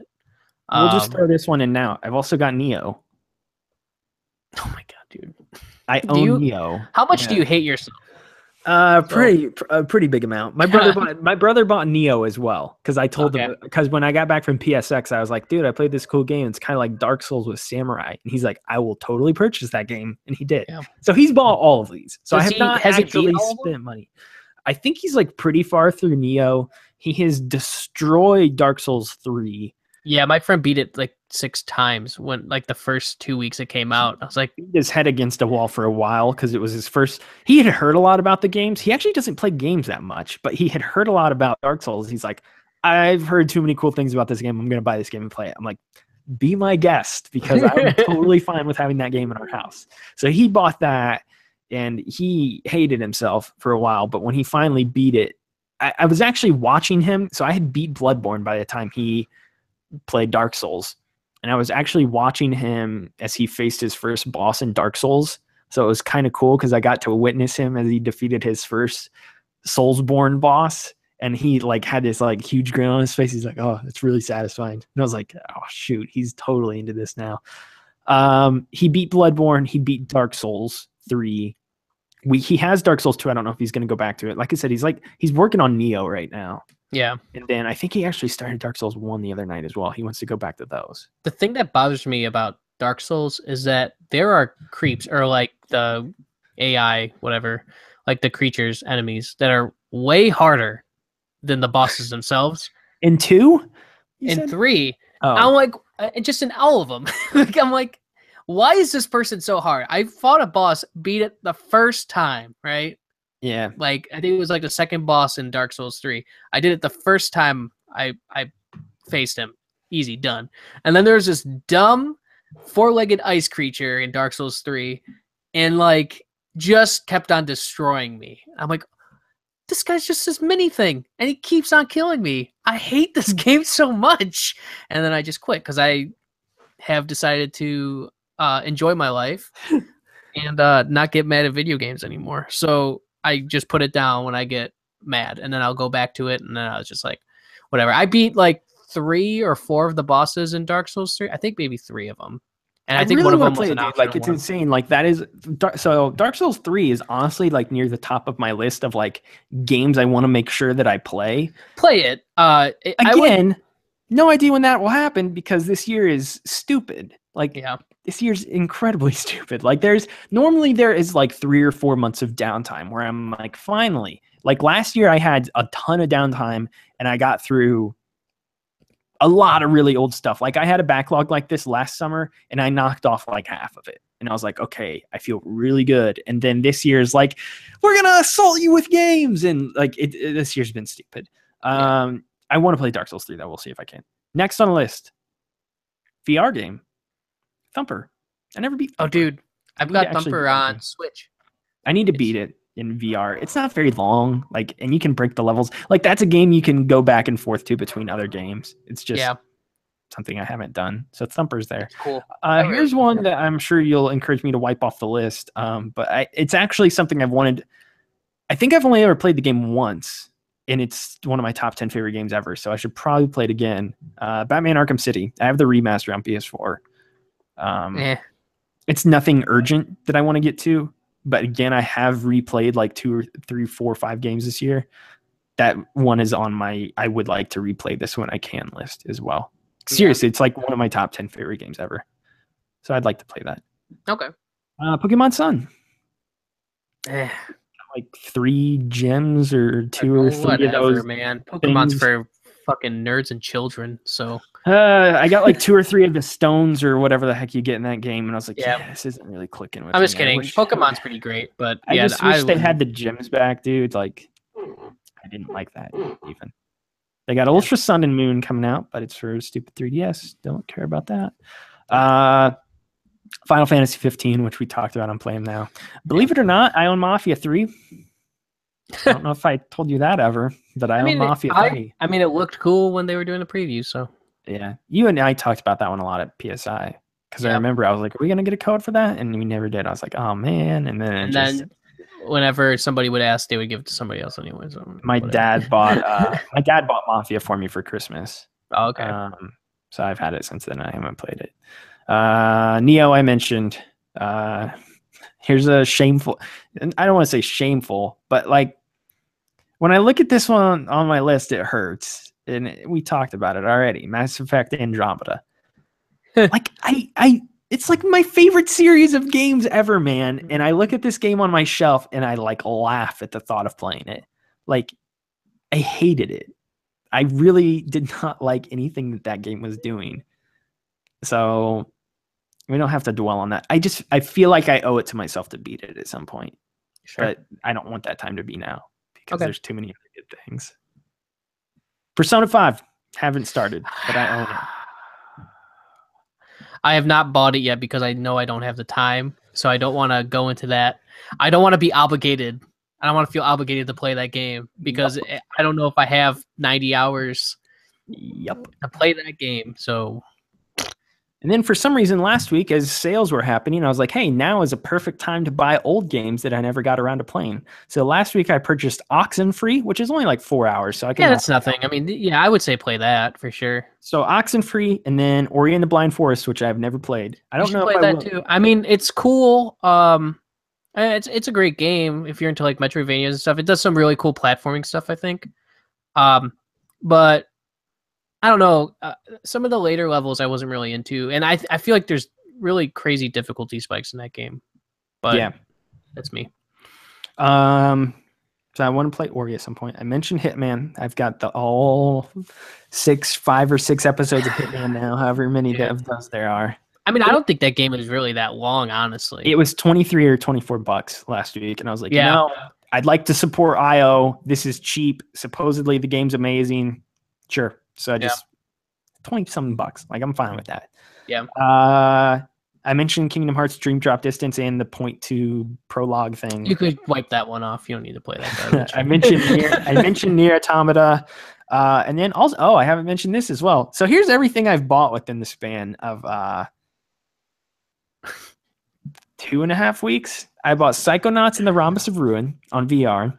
I bought Night in the Woods. I bought Oxenfree. I bought Ori and the Blind Forest. I bought Hitman, all of the episodes. I bought Kingdom Hearts 2.8. I bought Nier Automata.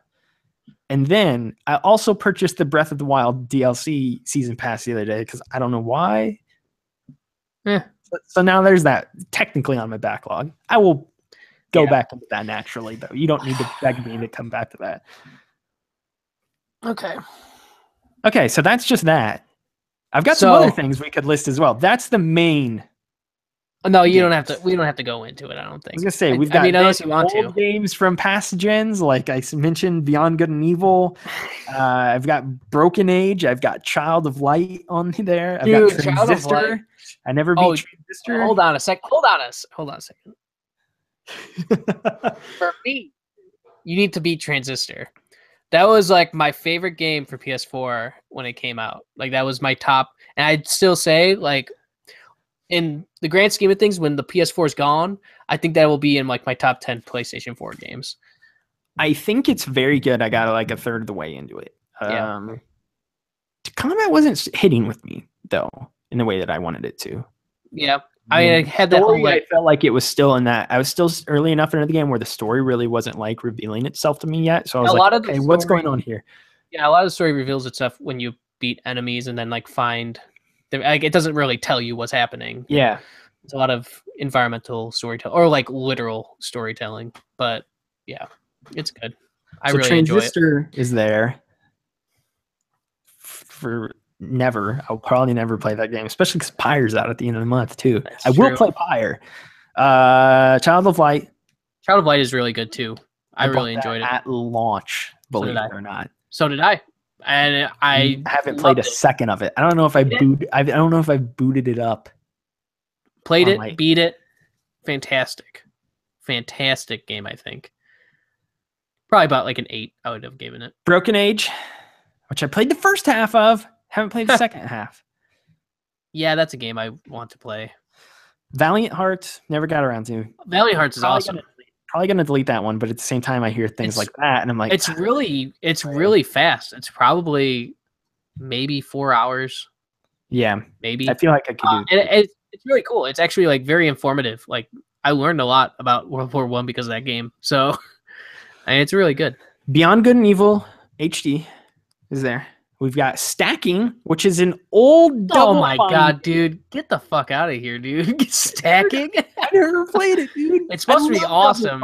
It's supposed to be awesome. Double Fine is like my favorite studio. Yeah. So with that in mind, I've never played that game. Sure. I mean, like, got your studios. If you want to, I mean, do what you will. It's supposed to be really good, though. Again, that's been on my backlog for like 2 or forever. Not 2 years, like that. 5 years maybe at this point. No, I think it's long. I'm pretty sure it's longer than that. Probably longer than that, maybe. Yeah. And then we get into the portable game side of things, which is that are sitting on my Vita that I have not beaten. And we've got Volume, we've got Ollie Ollie 2, we have Danganronpa, we have Freedom Wars. I need to play Danganronpa 2. We have Persona 4 Golden, which will never be played. Yeah, I'll never beat that game, I think. I think I've... And then Velocity 2X, which I actually got very far into Velocity 2X. Yeah, I played a lot of it, actually. So Michael, I've dumped all of my backlog out on your face. I mean, here. I could give you, from what I can remember from my brain, what was in my backlog that I mean, some of them you've mentioned too is like Witcher 3. I have the complete edition. Like I rebought the game. Hold on, before we jump to yours, give me like a top 2 or 3. What should I actually play now? I think I honestly I love Transistor, and I think you should play that. But like you said, you love Double Fine, so I would play those Double Fine games because you'll enjoy those the most. Like play Stacking. Stacking is supposed to be a really good game. I reviewed really well, if I remember correctly. It looked cool. What are the newer things should I play? And I do think you should play Beyond Good and Evil. I will play that at some point. You should really play that game. The good news is that I've probably got like 4 years until the sequel's out, so I should be fine. Yeah, that's probably true. Those feel like out of the more Beyond recent Good and Evil things, and Beyond Good and Evil 2 feel like totally like two different style. It's really weird. Like the humor's totally different. But anyway, yeah, out of the newer things, I'll toss a couple at you. Yeah, Nier, Kingdom Hearts, Hitman, Mass Effect. Okay, Persona. I would say play Nier. Okay, so I'm thinking about as well. Unless I stick with Final Fantasy. Yeah, I mean, if you're playing Final Fantasy and then you end up digging it, like I guess keep on playing that. Just stroke that. I would say maybe I'll just stroke that square wiener for like the next month. I would say play Nier, Final Fantasy, Nier, and Kingdom Hearts square, and then jump onto Hitman as well. I was gonna say you should play Hitman. And I think you should play Nier and let's think here. What was another? Did you ever play Doom? Yeah. Oh, okay. You think I am some idiot? Yeah, I don't know. I never bought Doom. I rented Doom. Okay, so I need to buy Doom. It's actually $20 on Xbox this week. It's like $15 on PC. I'm waiting for it to go down. I never bought Wolfenstein either. So Wolfenstein's like $10. I've played the New Order and the Old Blood. I don't own it though. And I'm like, I would like to own that game. Yeah, so I'm going to replay. That's one of the ones that are now it's in my replay pile, not my backlog. So I'm going to be replaying that game because I want to play it or both of them, Old Blood as well. I never played the Old Blood. So the Old Blood's really good. I actually almost liked it more than the New Order in a lot of ways. Yeah. So I still need to play those two. So Nier or Final Fantasy, or I might go Kingdom Hearts as well. I would say, you know what? Who cares about Kingdom Hearts? That's a bunch of nerd garbage. That's some Max garbage. That is. Yeah, I know. I'm totally back into it this year, dude. Yeah. I would say just play what tickles your fancy. I guess if you're enjoying Final Fantasy 15, just play it. Play what you want. And this is my remedy, right? Don't feel like you have to Don't feel like you have to play through a game, because there's a ton of times where I've got this mindset now where, and it's kind of the reason why I haven't finished a bunch of games, is that I'll play let's say Yakuza 0 or, Prey or something like that. Oh, Yakuza 0 will be joining my backlog soon as well. I'll play it and I'll have my time with it and I'll enjoy it and all that stuff. And they'll just come out of memory. And at that point, before I'd be like, well, I have to go back and I have to play it. But now I'm more like, you know what? I had my time with it. I had a good time. It was fun. Does it feel like a waste of money? It kind of was, I guess, because I spent $60 on them. I buy them at launch. But I never feel like I wasted my money because I had a good time. Like every time I've played them, I've usually had a decent time. It's only when you get a game like Aliens Colonial Marines where I'm like, what the fuck did I just do? And I beat that game too. So it's like, whatever. Isn't that the worst feeling when you beat a game, then you hate it and you're like, why? I just wasted 6 hours of my life playing that, or 8 or 12 or 20 or who the heck knows sometimes. Yeah. Yeah. Okay. So I will say, as much as a psychotic, insane person I sound like for listing all of those games off, honestly, there's only a couple I'm really considering actually legitimately playing. I figured I would just list everything that I have in that list. Just trust me, I probably have a list psycho just as similar as yours. Like I have Resident Evil 4, 5, and the remake. Played 4? No, I've never played Resident Evil 4. Dang, dude. I haven't played like a lot of like what people consider like the best games of all time. I've never played, like I told you, I haven't played A Link to the Past, like which is I hadn't done that until recent. One of like the best games of all time, or at least what people say, or Super Metroid. Like I've never played that. So like, I mean, I do agree with you though. Like I have more often, and especially since I have more money to spend now, to where it's like if I'm not liking something, I can buy something else or go purchase something else. Like back in the day, it was like, I think I just as a kid, I got in this mindset that it's like, I bought this game, I have to beat it. Yeah. Yeah. I agree with you. And I still have a problem like shaking that at the same time. But so like, I have been like that a little bit more this year though, where it's like, if I'm not liking this, I'm not going to play this, which is why I replayed all the Kingdom Hearts games. Like out of nowhere, it was like, you know what sounds really freaking fun? Kingdom Hearts. I'm going to buy this 1.5, 2.5 collection, and I played through them both back to back, and I played like 80 hours of Kingdom Hearts, and I was like, you know, I could do with some more Kingdom Hearts too if they're look, there's this other thing I haven't purchased. So I'm like still in that mood where I'm like enjoying those action-based RPGs right now, which is also why I think Final Fantasy is scratching that itch, and which is why I might try to ride that out a little bit longer. So I do put the things down. I have been putting things down that I know that, like Andromeda is a good example. Witcher is a good example. Witcher was more just like time constraints more than anything. It was like, I'm literally never going to see everything in this game. I quit now before I get too deep in. Like that's how it was with me for Witcher. And I loved my time I played of it. But like, yeah, like Mass Effect, like I said, I feel bad that I haven't played that one. But when I look at it on my shelf, it is like, no, I am not feeling you right now. Sorry. Like it was literally like I was sitting down to play it every night and it was like, I am hating this. And I was like hate playing the game, but I just felt like I needed to. Yeah. And it got to a point like 8 hours in where I like reached like a major story beat and that kind of wrapped things up nicely. And I was like, I'm stopping here. I'm not going to play this anymore. And I might go back at some point, but yeah. Yeah, I mean, like, there are games that I might go back to, like Yakuza 0. I can maybe see myself, like, probably restarting. It's a game that I think, from the outside looking in, you and I have talked about it, and I've watched a lot about it. It looks like you can jump in and out of that game pretty seamlessly just because of how all the crazy stuff in it. Like, those games are like 80, 90, 120 hours long, something like that. So, they're like, crazy. You don't need to see them through to conclusion because you're going to arcades and you're fishing near on a dock. I don't even think I've really scratched the surface of that game either. Like I'm maybe in the 4th chapter or something like that. And like it's really fun, it's really cool, but like there's just other things that I just wanted to play and I was like I'm going to play this instead, and I end up just forgetting about it, and that's fine, and I don't think I'll play it for the rest of the year, but I really enjoyed my time with that game. Like I think that game is really great, and I would recommend it to everybody like who's looking for something to play. The one game... No, sorry, go ahead. Oh, no, but like I've been playing a lot more games that are like shorter time span. So like Tekken 7, like I could play like a couple matches and be fine. Or like MLB The Show 17, like Road to the Show. Legitimately, games are like 3-4 minutes. It's So it's satisfying to jump into those too, because you feel like you've accomplished something rather than. well, it's not even accomplished something, but so much, right, within that time frame. Because I don't have as much time as I used to anymore. So Yeah, that's why Mario Kart has been just like my bread and butter the past week. Exactly. So like that's why I've been liking those kinds of games and not so much crazy story driven like 20-30 hour things, because I just don't have the time to play it. And then I feel really bad because I'm like Prey.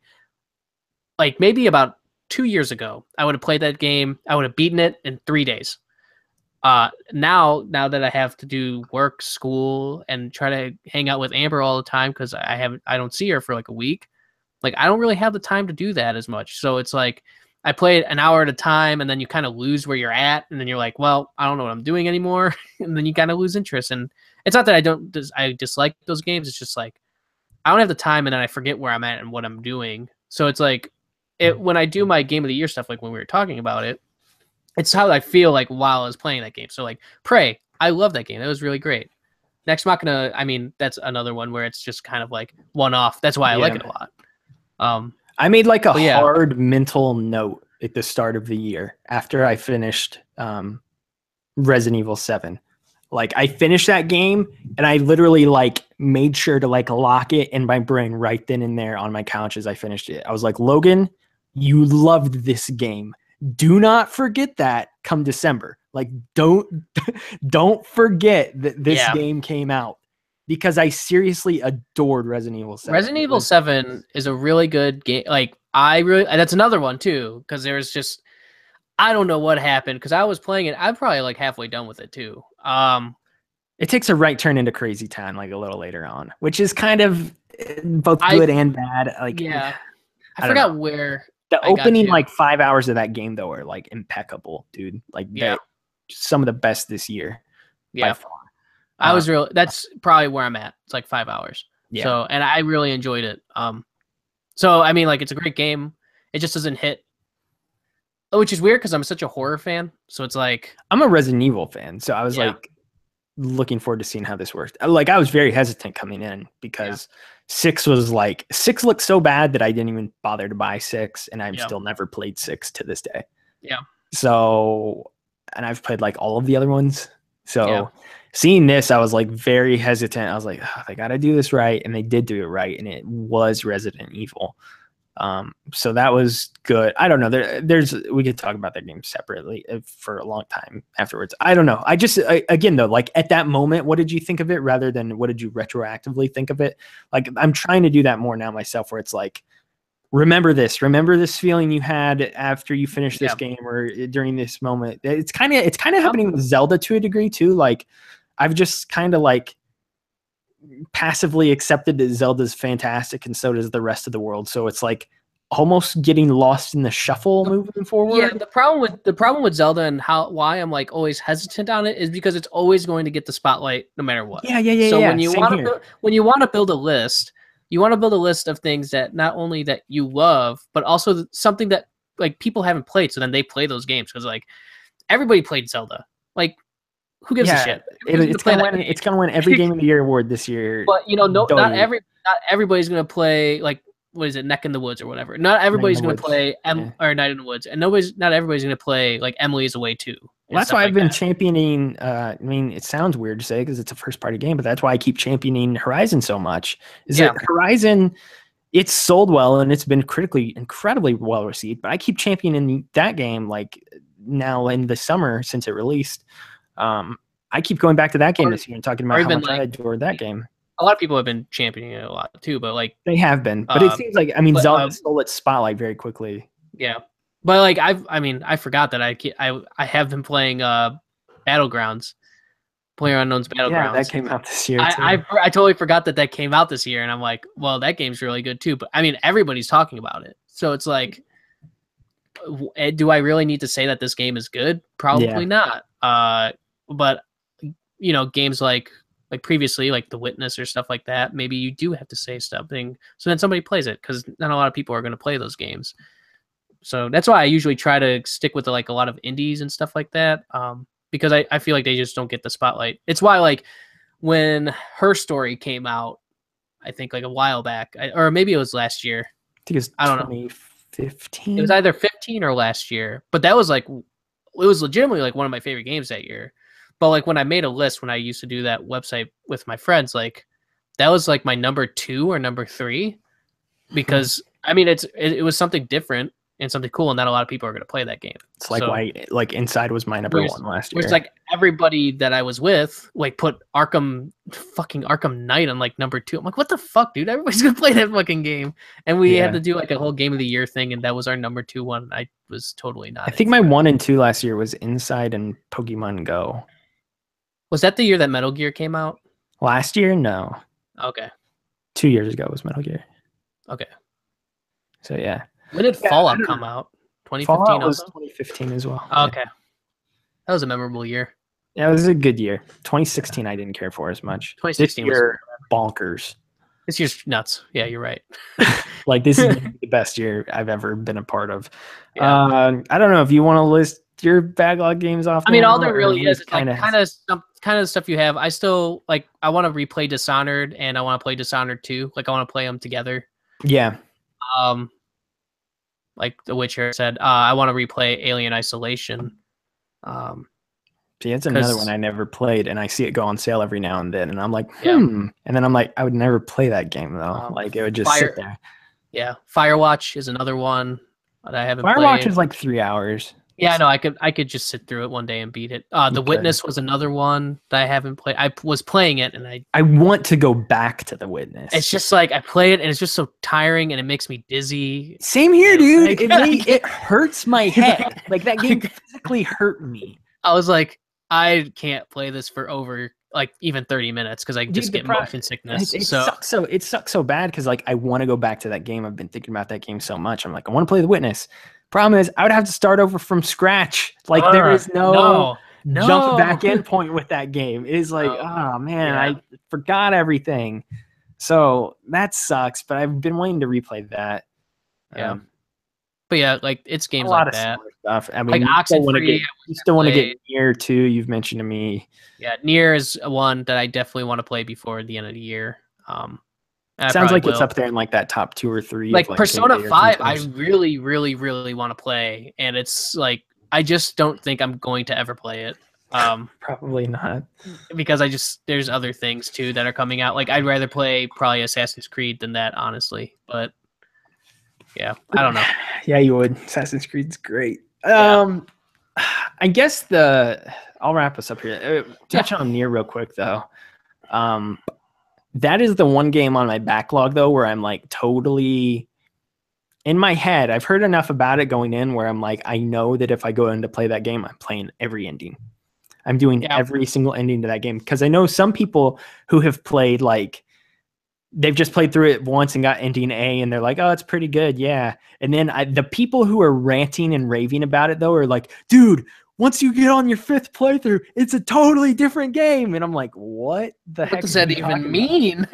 I've heard so many weird things about that game, dude, where it's like they're talking about it. I'm like, okay, that doesn't make any sense, but sure. Like, yeah, they said to call it another playthrough is like not really true because it's like almost a different game on your successive playthroughs. And it's also like not an entire playthrough of the game.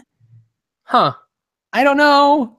It looks cool. I'd like to play it. I own it. I will probably play it. I don't know, dude. I want to get to that game at some point, though. I may, like I said, I might go Square Enix crazy for the next month. That will probably be the Black Friday game that I get and play and beat. That's a good choice, probably. Because I like need to put some Black Friday games on my list as well, because I can't buy everything. Yeah, it'll be one of those games, like for sure. Will be one of those games. Should do Crackdown. Put Crackdown on that list too. I'm not gonna. I don't have any tie to Crackdown. I really don't care about Forza Motorsport 7 though. Let me tell you, playing the crap out of that game when it comes out. Good. Let's wrap up this show. For sure. That is episode 99 of Millennial Gaming Speak. Thank you for joining us this week, Michael. You can find all of our other stuff, because if you didn't know, Michael's part of Model Citizens Media. Hey, you can find all of our other podcasts over at modelcitizensmedia.com, such as The Model Citizen Show, which is getting weirder by the week. Go check that out. Oh my God, it's getting real fun. You can also go listen to Reeling in the Years, which you have not posted a new episode about in a while, and holy crap, we got to figure that out. Yeah, we'll figure it out. It's not gone. We promise it's not gone. It's not gone. It's gone from your new news podcast feeds, but it will return. It will return. It's kind of like at the end of those solo superhero movies where it says like Doctor Strange will return in Avengers, except it's Reeling in the Years will return in sometime. Episode 6? Is that what we're on? I think so. We're going to get back on track with that one soon. We need to figure out a couple things with it, and then we're going to get going. You can also listen to Behind the Pixel or Beneath the Pixel, whatever. It's Beneath the Pixel. Yeah, so you can go listen to Max's interviews. Go to reply to Max. It's at Max the White, because for some reason he's racist, and he and say that just write Beneath the Pixel and he'll love you. So yeah, or you could also write at Max the White on Twitter and ask him how his clan meeting was going, because I'm sure he'd love to be asked about that. Yeah. You can also find us on Twitter. Model Citizens is at Model Pod, so go follow us there for all of our other podcast updates. For this podcast, you can follow us at MGS Podcast. Tweet us up there with all of your goody words and all that. You can find Michael on Twitter. He's at super_Ruiz, ROOZ. Yes. Super Ruiz. You can find myself on Twitter. I am at Moreman12. Make sure you go follow us on all of those locations to keep up with whatever the heck it is we're doing. And then you can also email this show at mgspodcast@gmail.com. Hit us up with any questions, comments, or concerns you may have. Honestly, if you're listening to this part of the show, I'm not even kidding. Please send me an email and let me know what game I should play in my backlog, because it is really daunting and I don't know where to go. And I listed all of those. Hit me up. I'd like to hear from you, or tweet it at me. It's easier to email or tweet. That's fine. One or the other. You can find this show on Stitcher, Google Play, on iTunes, and on SoundCloud. So make sure to go follow us on all of those locations. If you are on iTunes, we would appreciate it if you could leave us a 5-star review. It helps us out a whole freaking bunch, way more than you can imagine. You can leave us reviews in all the other places too. I'm not super familiar with like Google Play. I don't know how that works. Leave a review there. Sure. Same with Stitcher, I think. I don't know. Leave us reviews in all of those places. I'm sure it helps us out and gets us in more people's ears. You can also find us on YouTube, where, as I said at the top of the show, this is our last live stream show we're doing. So if you've watched these things, which I don't think many of you do, which is part of why we're canceling it, the live streaming part at least, find us on YouTube. But the talking faces part of the YouTube show is probably going to be over.